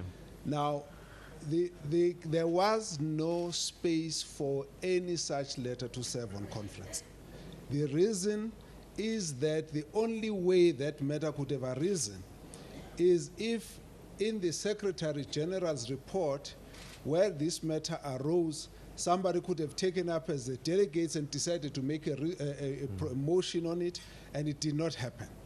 And I can tell you just from my understanding of the situation and probably from the provincial experiences that it would have probably been defeated. That's the nature of the matter. Now, if I come back to the same issue, I just want to say that as a rule, the ANC is not quite keen to be disciplining and expelling anyone. It has to be extreme that such a thing must happen. And that is what the case was here. But just to put a little bit of a provincial perspective on the issue of the slate, I think if you were to ask me what my sense would be, I would say the real difficult time we had was Pulukwan. I hope that's correct pronunciation. It is. Now, there was lots of anger that time. This time, the differences that were there were very minor, because this time around, we were dealing with choices and preferences on leadership. We've sat together, we've had lots of bilateral meetings across different provinces, and we sit and analyze leadership. Invariably, we came to the same understanding as when we analyze any leader. We have the same understanding as what that leader is, and we then make a preference taking into account everything. And we went through this discussion, and our general approach, and many of the people wanted to know, oh, you met this province, what was it? We never said what the story is. I can tell you today what the issue was. What we agreed was that, you know what, we actually generally have a similar understanding of who the leadership are. We have a different sense of who we prefer. Let's park the issue. That's not most important. What's most important is what should be the outcomes of the conference. You might have seen that if you looked some of the writing that was coming out, the issue was the country wants a direction. And as you have heard, the president on the first address pointed out the issue. National Development Plan, let's look at the policies and so on and so on. Fix the ANC, all the provinces, and all of these things came out. And that is where the provinces focused on. So that where the differences didn't matter. Sometimes it's difficult to manage this issue. People will go out and individually campaign for themselves, and because they've been seen on media, on TV and so on, people begin to think that actually that's the ANC. But when I can stand there and project myself as an individual. But on the other hand, there are branches who would say, we want to hear from that province, who would they like to see being brought up and so on, and therefore want to discuss that, and it gets discussed in that way. That's why you will see that in the process, there are a number of people who have been provincial leaders who are not known to many people. And the provinces are saying, no, no, no, this one is ready to go and to be a national leadership. So that kind of discussion happens. So the Polokwane slate is not quite what we had this time. There was less tension, there was less fight. The problems arose largely where there were tensions in the provinces, which are not necessarily because of the national leadership, but because of the issues in the provinces, and sometimes they take positions on that. But all of that has really been managed by the conference. As far as I'm concerned, the conference has gone on in a way that has been able to recognize that diversity. It will always be part of our democracy. So I would say it's much better than what we had in Polokwane. That's my sense. Okay. Let's go to Johannesburg, and Leanne is standing by. She's got some questions that have come through from our viewers. Leanne? Thanks very much, Peter. Well, I'm enjoying the broadcast as much as the viewers are enjoying the broadcast. We've had lots of responses coming through, so thank you very much to the viewers of Morning Live for staying with us all this way. Remember, we are on air until 10 o'clock, so you can still send some questions. All right, Peter, get that pen ready. Let me send out the questions that South Africans have on their mind at this point in time. First, I must make a mention, and this is for you, Deputy President of the ANC, Cyril Ramaphosa. Many South Africans are inspired by you. Some saying, I love Mr. Ramaphosa's views. They inspire confidence. So thank you very much to you, and it seems that you're getting a warm welcome from South Africans out there. Now to business. First question that I have here is from Tebogo Boshemane saying, To the President, Mangaung has come and gone. What is the future of the Youth League? So that's the first question. What is the future of the Youth League? Another question from Kabelo saying, question again to the President again. Does the election of Comrade Cyril Ramaphosa mean he'll be replacing Deputy President Kgalema Motlanthe of South Africa? So that's one of the other questions. And I think a big one is surrounding education.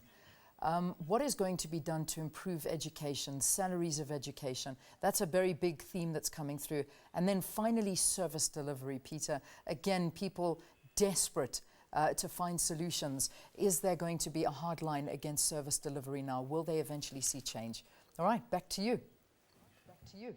All right, okay, so I'm going to ask you to all pick a question, but perhaps I could start with you, Mr. President, because I heard your speech yesterday and you said that you were asking the NEC to look at the question of the Youth League. And I'm wondering what that question is and what your concerns are. What would you like to see change?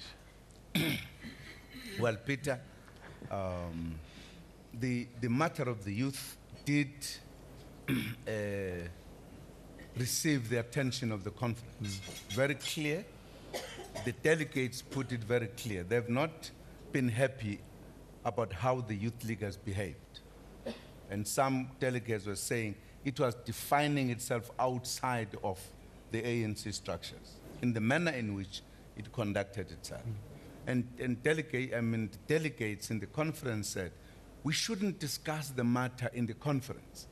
We want to give this matter to the incoming National Executive Committee to address the matter of the youth and correct the manner in which the youth is operating. So there is a decision that the new leadership is going to tackle that issue. Not that there has been no discussion before. The leadership of the Youth League has been engaged, particularly by the officials of the ANC, the top six, on a number of occasions. And I'm sure in some cases where there was some evidence, you heard that they walked into some office in a particular way instead of waiting. So the matter is going to be handled, and it's important for us to do so, because the manner in which the Youth League operated leading up to the disciplinary processes, they're not very pleasing, even in the manner in which it dealt with itself as the Youth League in different provinces. We've got procedures, we've got the constitution, we've got the way we deal with one another. They were dealing with one another in a kind of way that was not constitutional. And those are the matters we need to help the Youth League to come back to the rails and deal with matters correctly. So the matter is going to be dealt with. We are going to correct the situation. Have the fathers failed their children? Sorry, have the fathers failed their children that they would behave not in this way? And mothers. And mothers, yes.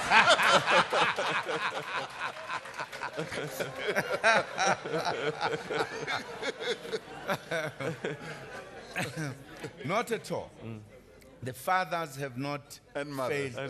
The fathers and mothers have not failed the children. Not at all. I think it has been the question of children that at times, at a certain age, they get a little bit naughty. and I think that process to deal with your children, it's not an overnight thing once again. There's a process. They must mature. The very fact that we're talking about the letter, it tells you you still have a problem of some delinquencies, someone. Now, you have got to deal with that, because in the ANC we believe there is no place where you dump people to say these are people condemned. We always work towards helping people to come back. But it is important also for people to help the ANC to take that decision. Because you cannot take the ANC for granted and think that you can do what we are like with the ANC. It has a long history. Even very, very powerful people in the past who decided to deal with the ANC in a particular way, their end would be something else. So we are going to deal with the young people. The fact that they don't have a president now, and really the situation, they've dissolve structures in the provinces in one form or the other. It is high time that the mothers and the fathers act now very decisively to ensure that the child is corrected. And that's what we are going to do. Okay. The other question that was raised, and I think is a critical one, and it's the one that affects most people. And I've got to say, I was watching the news the other day, and it broke my heart to see people in the Northern Cape looking for food in dump sites. So service delivery and dealing with that poverty, who wants to answer that question? Because at the end of the day, that's really where the whole story is. Deputy Secretary General. Thank you very much, Peter. First of all, I think there can be no compromise in delivering excellent services where the infrastructure to deliver services are present.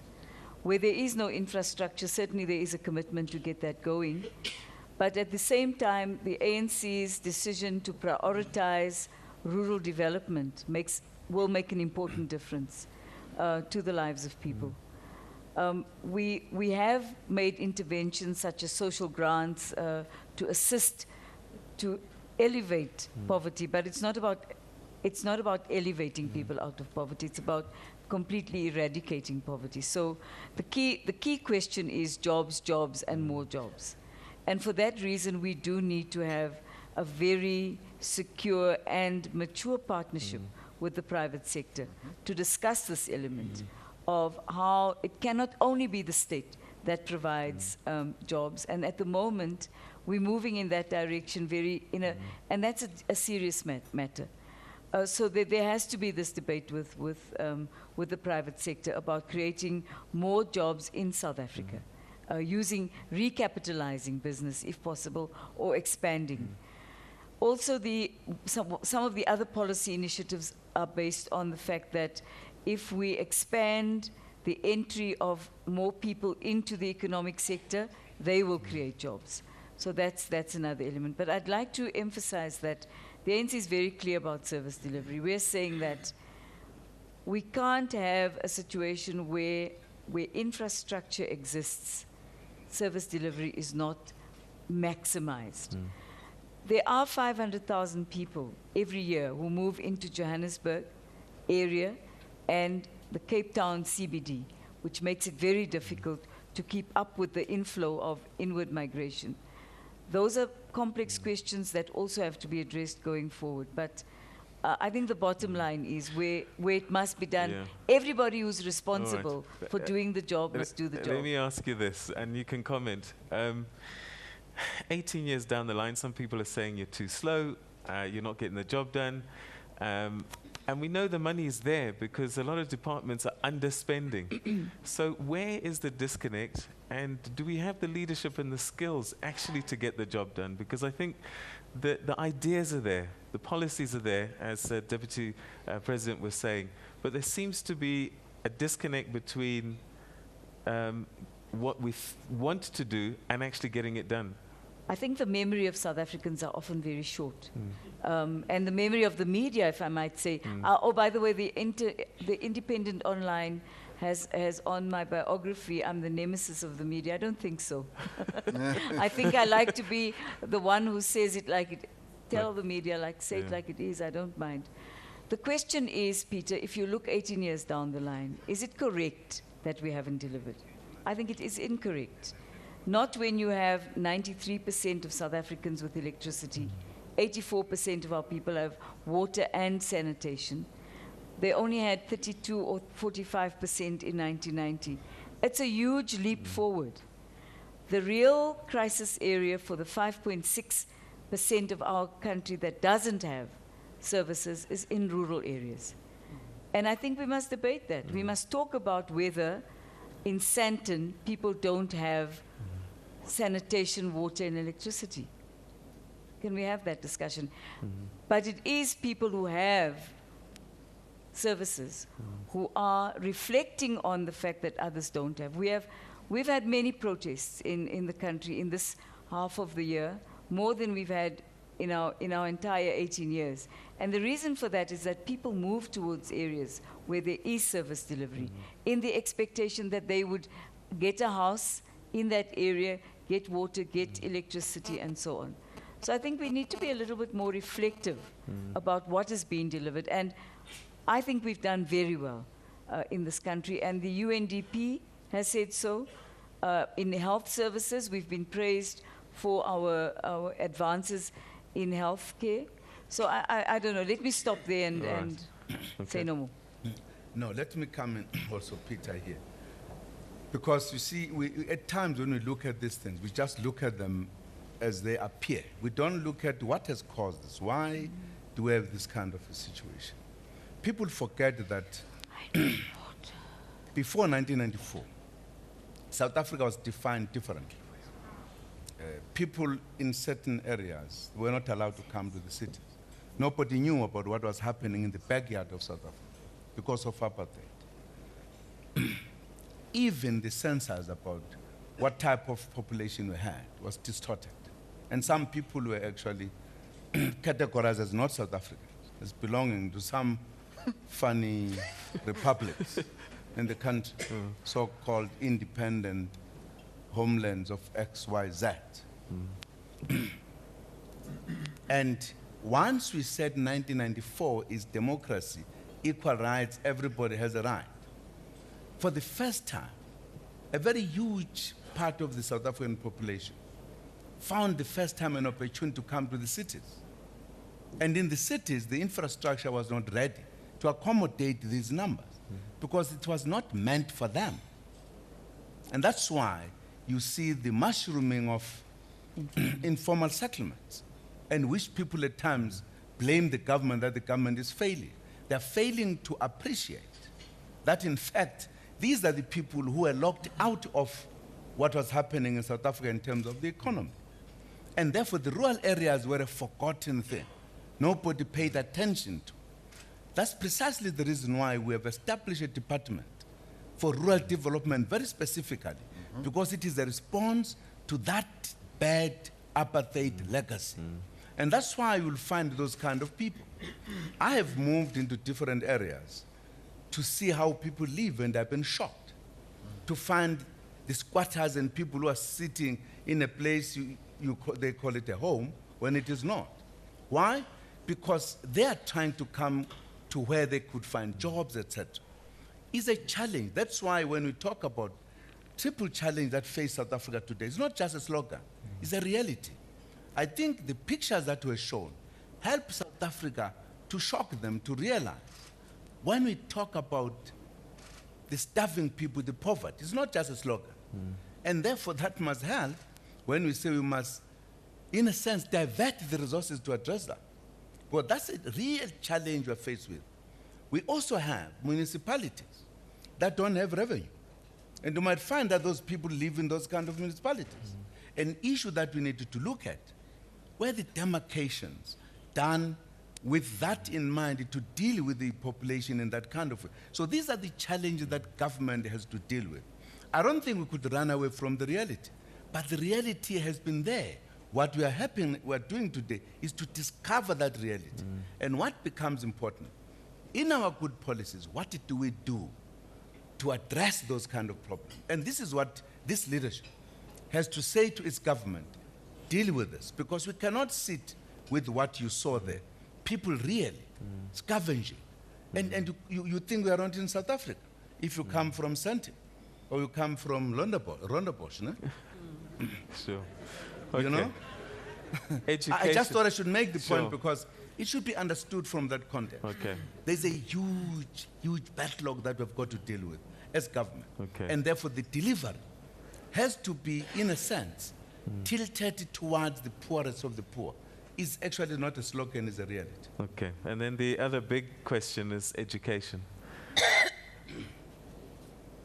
Yeah, thanks. The reality on education is that whenever we assess it, we always look at the fact that what we've been able to successfully do is to improve access. So more people have been able to have access to education.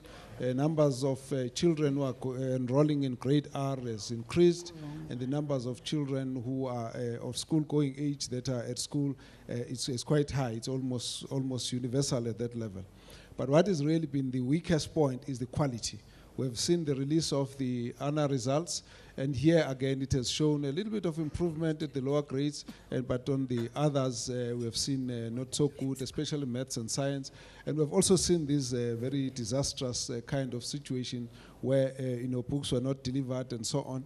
But what we have done in this conference is to look at all of those issues, and therefore we have looked at a number of things which I just want to indicate, which are going to be coming out as the resolutions from the conference. The first of those is that the President has created what is called the Presidential Infrastructure Coordinating Commission, which is to look into the creation of more infrastructure. And the resolution there is that that structure will then be used to deal with the backlog on education.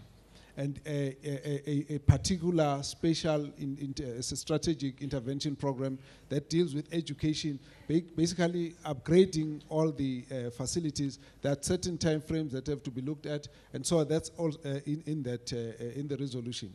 The second issue is around the annual squabbles about the salaries and so on.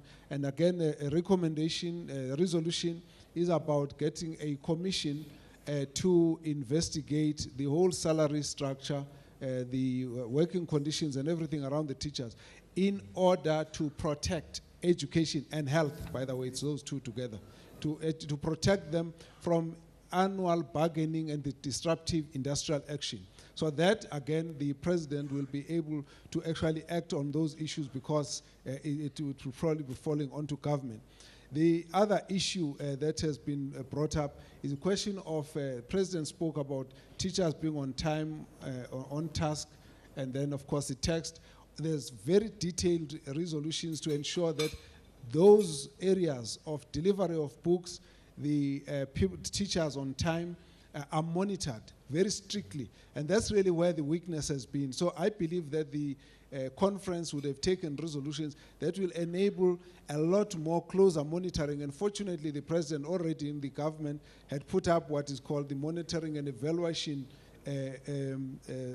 Department. And therefore, a very tight mechanism would be designed to make sure that all of these are monitored very tightly.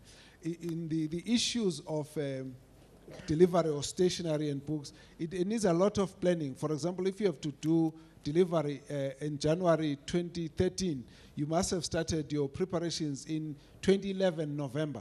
And therefore, it's a whole problem. And what happened in the Limpopo case was that because they ran short of the finances and therefore they were taken over, that process disrupted the whole issue of ordering of school books because the province did not have the money and so on. So a whole host of things went wrong there. But we want to make sure that going forward, that actually does not happen. And the President made a point.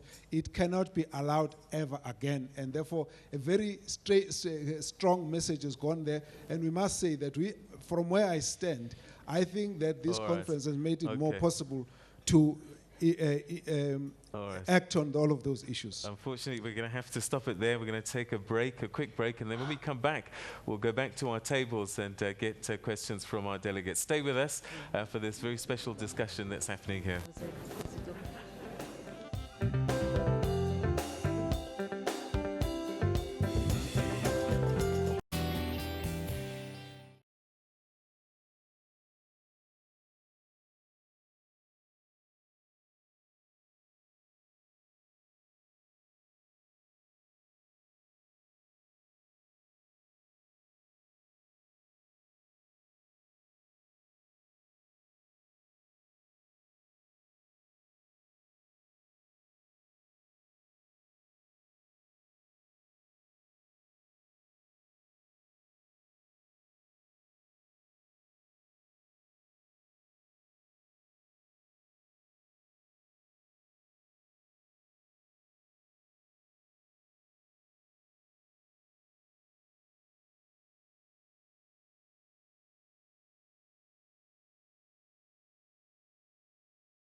has been occurring over the last week at the 53rd conference of the ANC.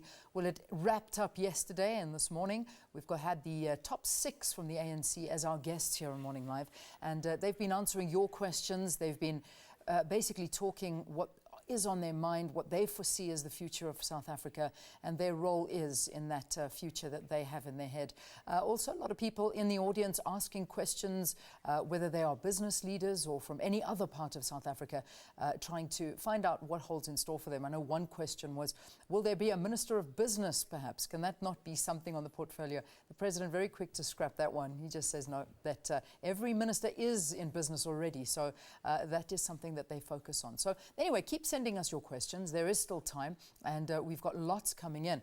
We're just trying to establish with Peter if he is ready for us and if he can hear the questions being asked. All right, we've got to link up with them. So, Peter, I have some more questions from viewers out there who are quite interested to find out, this is for Dr. Mkhize, saying, is he going to be stepping down as the Premier and KZN chairperson to fulfill the Treasury General as a full-time post? So that's one of the questions that is being asked as he's been elected into his new position.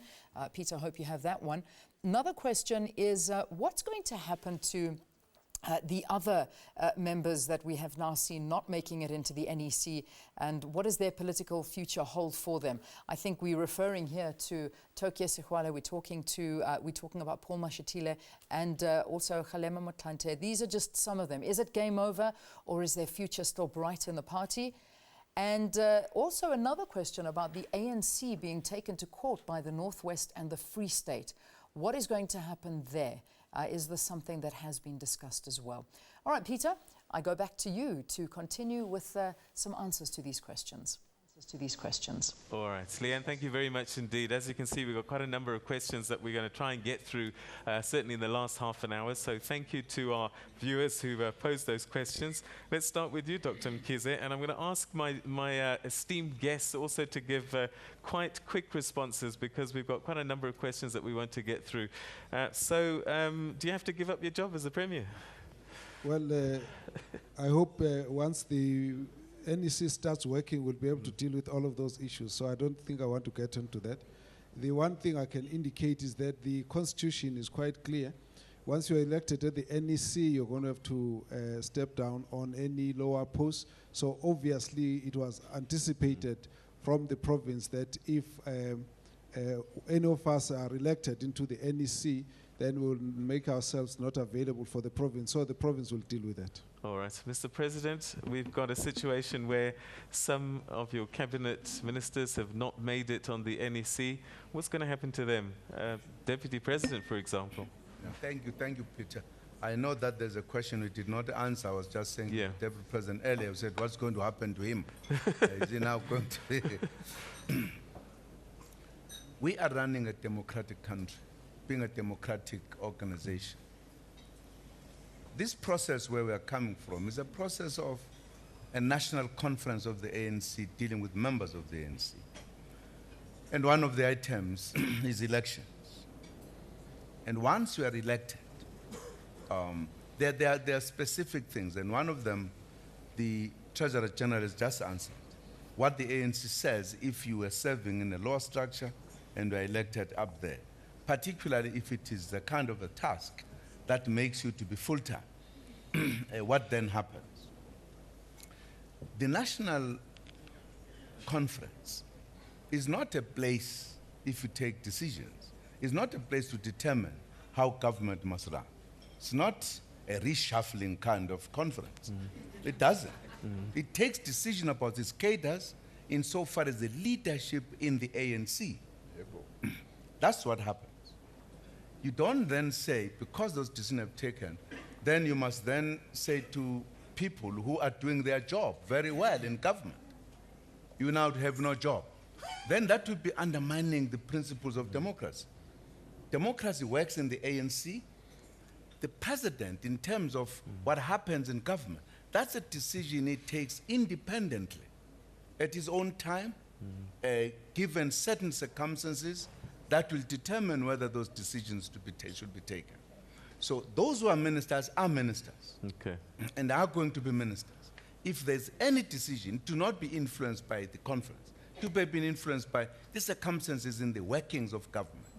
But there is one point that I just need to deal with, because I saw some of your analysts on the TV yesterday about the former deputy president of the ANC, Kgalema Motlanthe, saying, well, he's now have no job. Now that's speculation, pure speculation of people. Comrade Kgalema Motlanthe, in another capacity, he's the deputy president of the Republic of South Africa, and he's going to continue until 2014, when the new cabinet comes in, when then the question of the deputy president again has to be decided all the time as the constitution determines.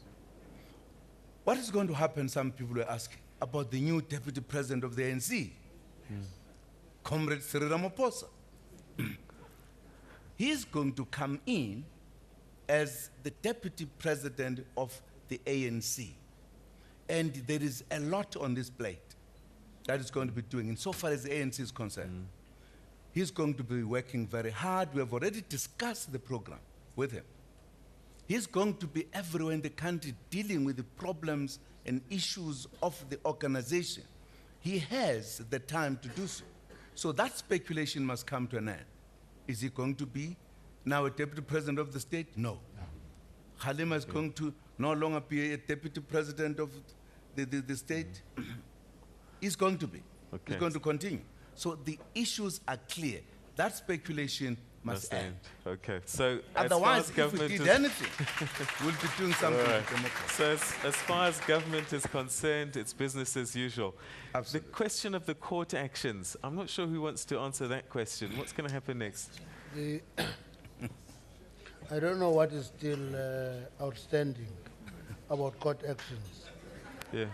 The NEC took a decision that we do respect court outcomes. When the Constitutional Court took a decision about the Free State, we acted swiftly. We removed that PEC. We've elected a provincial task team now that must organize the conference of the ANC in the Free State within the next 3 months.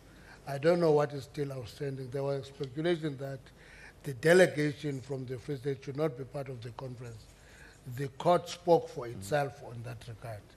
That what was before the court had nothing to do with delegates and branches. Delegates, it's clear that delegates from the Free State are not prohibited from participating in other conferences of the ANC. It was specifically dealing with the provincial conference. That issue is closed. On the Northwest, there was nothing outstanding on the Northwest. Actually, the application was dismissed. It is people who want to reinstate it, but the court dismissed the application. And so what are the consequences of those that took court actions? Will they be dealt with? No. The National Conference did have that discussion, whether it is a ban on ANC members having a right to go to court. And the conference said, we can't ban members of the ANC to have a right to do so, but people must exhaust internal processes of the ANC before you go to courts.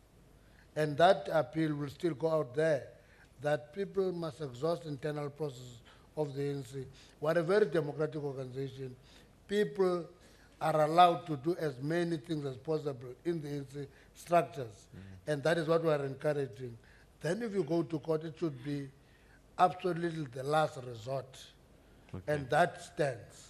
All right, let's go to our tables. Again, if I could ask you to be very quick with your questions, and if we can get some rapid-fire responses so we can get through as many as we can. Table number 27, Atul Gupta.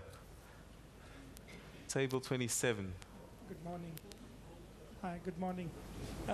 This is personal as a citizen, a question from my young son, 18 years, and they're thinking this country is going down, and the young youth people wanted to leave this country. And this is my mistake. I put it one of the top-rated center in school. He is one of the topper, and he believe he believes what this new six, as a youth, can going to deliver what they talk, ANC, what they talk, how they can deliver. His little mind, his expectation is every department should have a chart, a list outside the reception with deliverables and his dates. I cannot hold, they are going continuously, and they're reading some of this media, social media, which is totally negative about this country. And I prove him, I'm myself as an analytical engineer, prove him it is maybe 4 or 5 journalists who continuously pumping this negative messages. How can you, and they retweet it and they social media. This is not the reality of this country.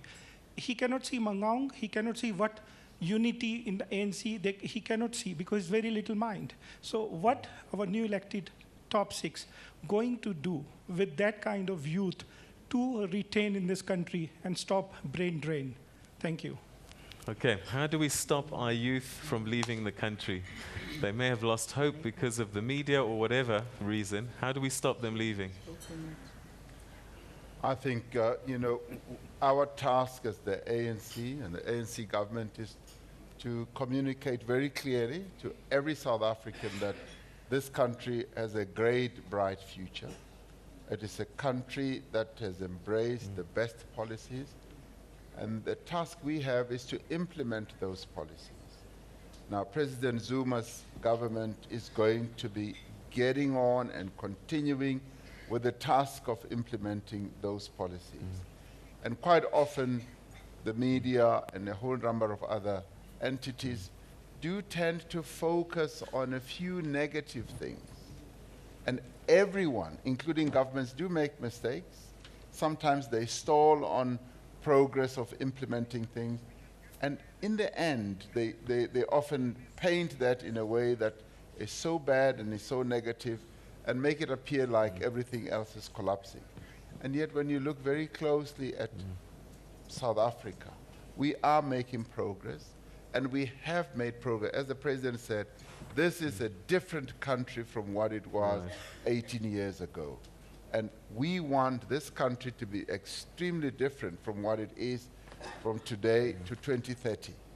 And there are a number of initiatives and programs that are in place to make sure that we get to where we want to get. Okay, so keep hope So alive. they must stay. Okay. We want everyone to stay to make this country work and to become great.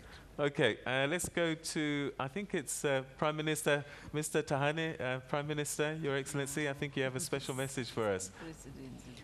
Yeah, I just want to be very thankful that I'm here among my brothers and colleagues, and that I am sitting here and looking at Mr. Z sitting there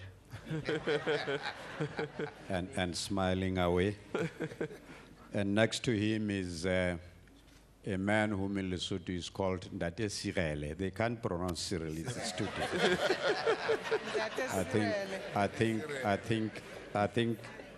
think Dimpo will bear me out. We don't pronounce such things.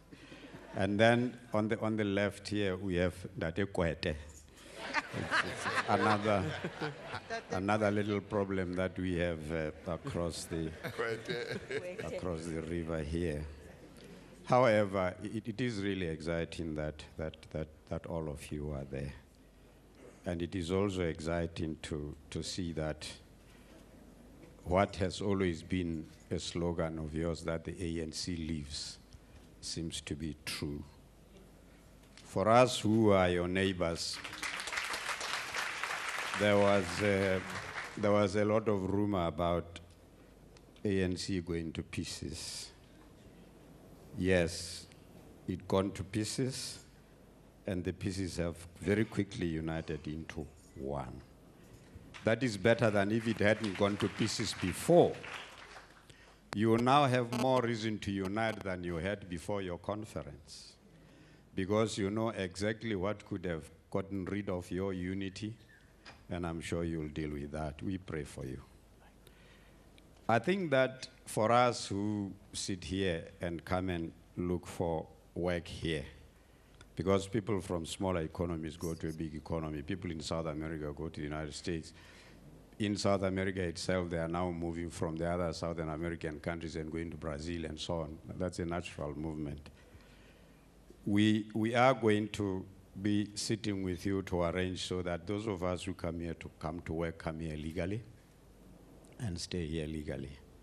And that those who don't come here legally should then be arrested by yourselves and put in your own jail through your own legislation. We would not be interested in your jails at all. For those Basotho who would prefer to go into them. Personally, I'm not coming to your jail.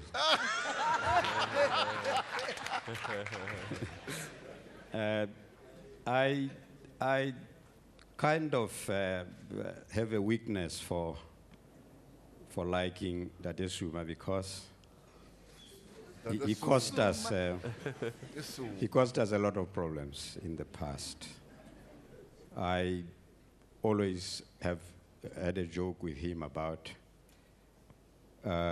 when we came here and we were negotiating with the apartheid government about certain issues, and the then foreign minister learned that Lesotho had been given some assistance in terms of some documentation. I'll not go into details of that, to Dade Zuma. And then he spent 2 hours telling us that you are my neighbor, but you are my enemy. You are helping my enemy. Now, that enemy is now president of South Africa. And that enemy is looking very well after that friend of mine, yes, who regarded Dade Zuma as an enemy. In fact, one time he came to Lesotho and met our government then and said, "You don't know these ANC people. They will take your country." Don't come and take it, please. On behalf of all of us in Lesotho, the jubilation in Lesotho is immeasurable. We look forward to a very, very, very, very progressive Southern Africa. We look forward to prosperity for our people, eradication of poverty, molestation of women. All these kinds of things are going to come to an end. You're my good friend, and you're my good friend. I don't know what you're doing among those guys there. Be careful. Thank you very much. Thank you very much, Your Excellency, the Prime Minister of Lesotho, Prime Minister Tahane. All right, let's go to table number 2, I think it is. Lungile, I can't quite read your surname here, so you'll have to say that out as you stand up. Lungile, table number 2, if you could be quick with your question so we can get through as many as we can. Thank you. Is it 22? Table 22, sorry.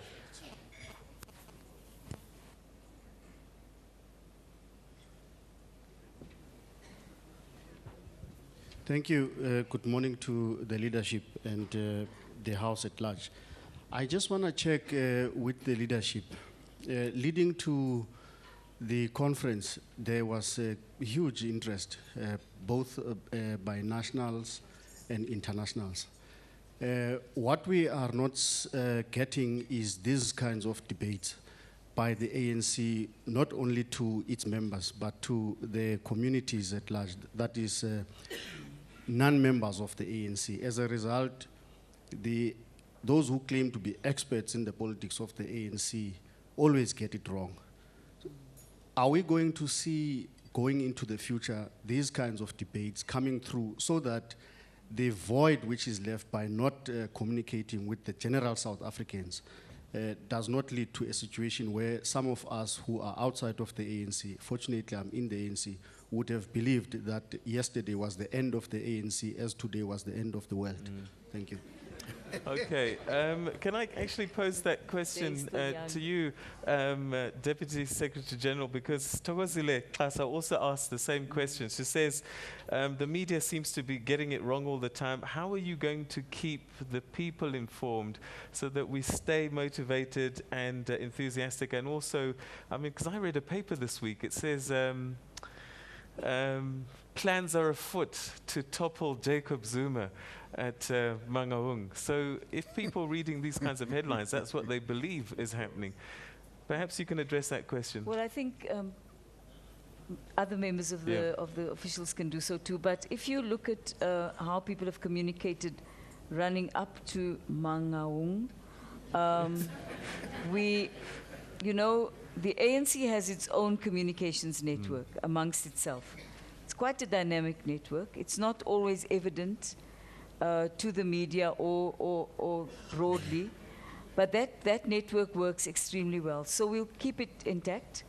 We will go and report back to every region through regional general councils and provincial general councils on the outcomes of our conference. But I think the point made is a good one and an important one.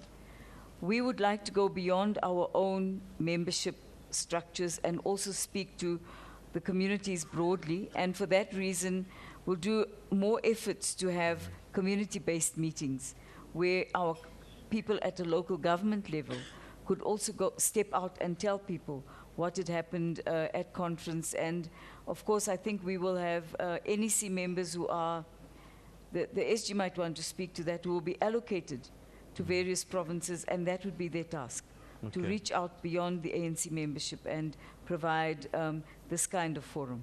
Okay, let's go to table number 36, Vusi Silonda. Table number 36. If you could stand up so we can get the microphone to you. There we go. Hi, I would like to congratulate the top six. The question that I have refers to Helen Zille. I think she's been in the papers lately about that the conference didn't quite elect what she expected. Maybe you can have a response on that. Thank you.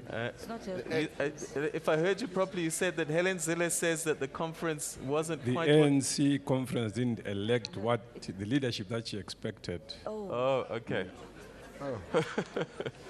Can I say something about that? Yeah, please do. All right. Okay. National chairperson. Earlier on, I was talking about the rest of South Africa and the importance of handling the discourse on the ANC and its role and place in society and in development generally. And I think Helen Zille's comment is exactly what we don't need, because in my view, it is an example of just the negativity that's always being fed into the public space and confusing people about, you know, developments generally, but about the ANC and what it stands for and so on. Because why would a leader of another party put herself or himself in a place where she must actually tell South Africans that this is not a good outcome, coming out of an exercise that was democratic, that involved the overwhelming representatives of branches coming from all over South Africa? It is actually suggesting that she thinks the delegates were stupid. Okay. And I think it's quite unfortunate. All right. Yes, very quickly. Sometimes when somebody else have a conference, the most befitting gesture is to congratulate them. Then you can be critical later. That's what we did when they had their conference 2 weeks ago. We congratulated them. We had no choice of who the leader of the DA should be. We just congratulated them. We'll then be critical of them much later. Okay. All right. Let's go to table number 1. Is that Mujalifa Jeff Booty? Table number 1. If you could stand up so we can get the camera microphone to you. Over there at the far side in the corner. Thank you. First of all, I would like to congratulate the President and the collective there. Mine is to ask the collective there, what is the future of the African National Congress ideologically beyond the National Democratic Revolution, as soon as we have accomplished the transition from colonial apartheid to national democratic society. How do we define then our new path beyond the NDR? And also, I would also like to attribute this one to the president himself. What would you like the people to, how would you like them, what is it that you would like people, especially the future generation, to remember about you, and how would you like them to define you? So before I sit down, there's a lady here who's pulling my jacket saying, can you ask whether, when are they going to have a female as a president of the country? So equally, I think I must also squeeze in my question as a young person. When are we going to have a young person as a president of the country? Okay. Thank you. All right. So a couple of questions. Ideologically, what's the future of the ANC? Mr. President? Well, ideologically, the ANC, and we say it all this time, we want a prosperous South Africa. We want a South Africa that has its citizens, all of them, benefiting in the country, nationally. We have what we could call the national ideology. For this nation to succeed, that's what the ANC stands for. It doesn't stand for an ideology that takes either a specific sector, because it is a national liberation movement. It liberates everybody, it wants everybody to participate. So that's what we are looking for, to make South Africa a better country in the world. And we are not going to go beyond that in making South Africa a successful country, a country that is able to look after its citizens correctly. That's what we work for. How would I like to be remembered? That I cannot decide. I think people will decide how they want to remember me, in whatever way. Because I don't think there's anyone who can say, no, I want to be remembered in this way. I don't think that would be normal. And I'm sure my colleagues would want to answer other questions. But I just wanted to say, the people of South Africa, we have come in and said we need the empowerment of women. They must be empowered. And we are in the process of actually empowering women to a point where in the ANC, I don't think in the ANC that possibility is very far. It's very close to have an ANC women president. I think that at some point you might even have an ANC president who's a woman, as well as a young woman. Not very far.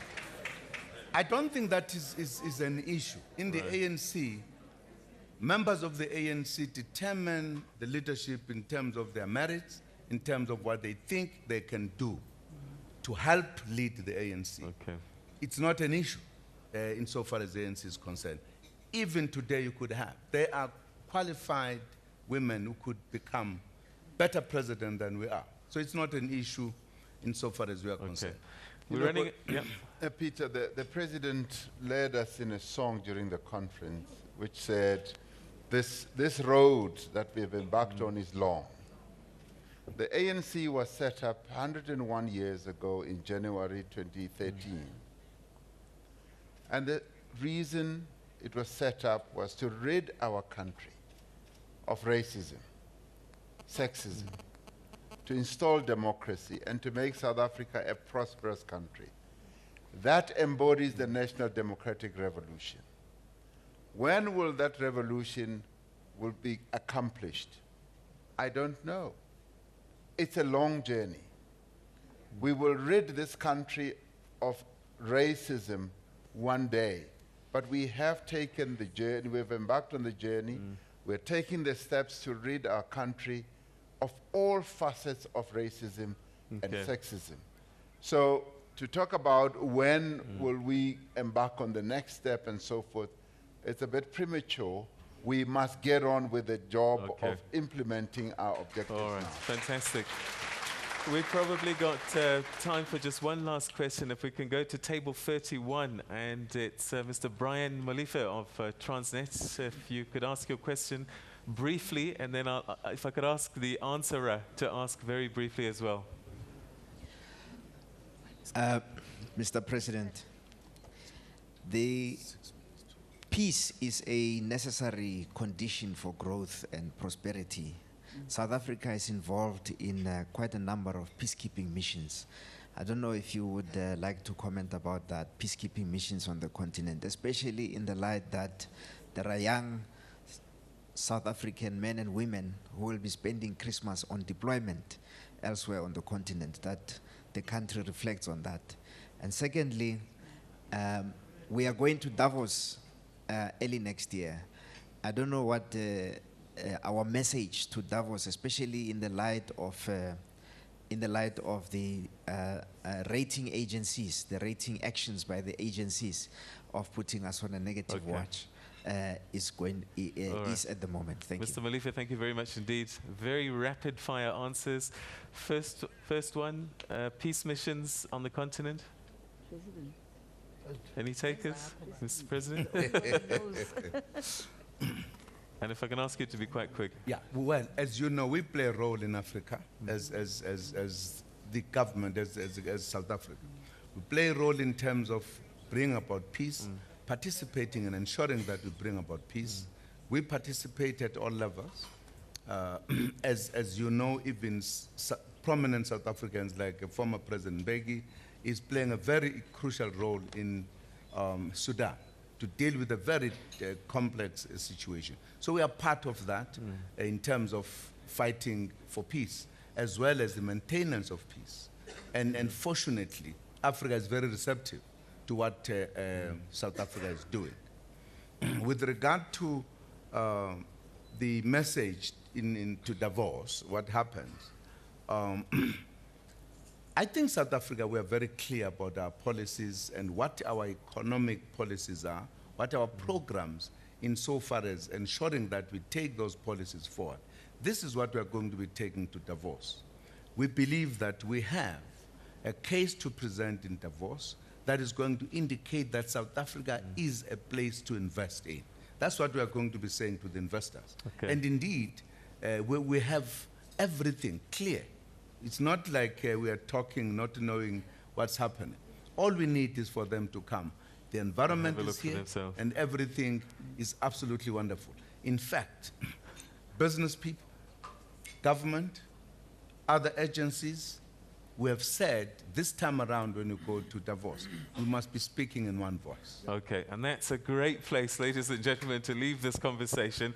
On your behalf, I'd like to just say thank you very much indeed to this esteemed panel, the top 6 that are going to be leading the African National Congress through the next 5 years, and certainly influencing the way our country is run. Thank you very much indeed. Congratulations on your appointments, and we certainly wish you the best of luck. A big round of applause for them.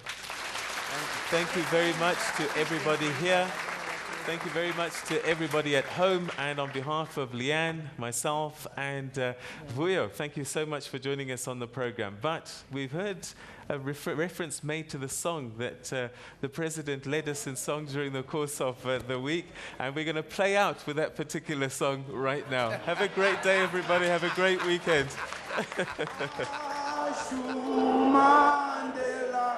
Ubalandeli bakhe wathi sothi banange free hinde endlela esihambayo hinde endlela esihambayo hinde endlela esihambayo.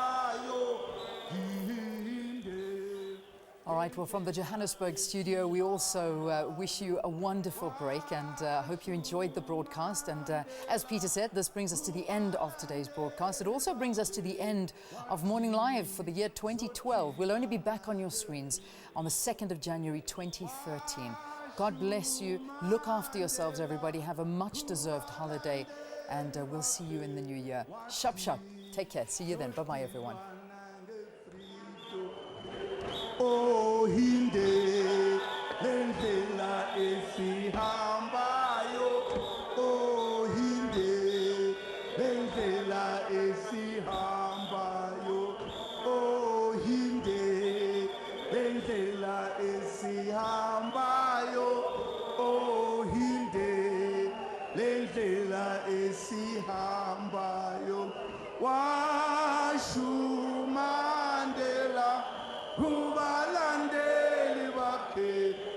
wathi sodibana nge-free washu Mandela kubalandeli bakhe wathi sodibana nge-free hinde endlela esihambayo hinde endlela esihambayo hinde endlela esihambayo hinde endlela esihambayo washu Mandela kubalandeli bakhe wathi sodibana nge-freedom day washu Mandela kubalandeli bakhe wathi sodibana nge-freedom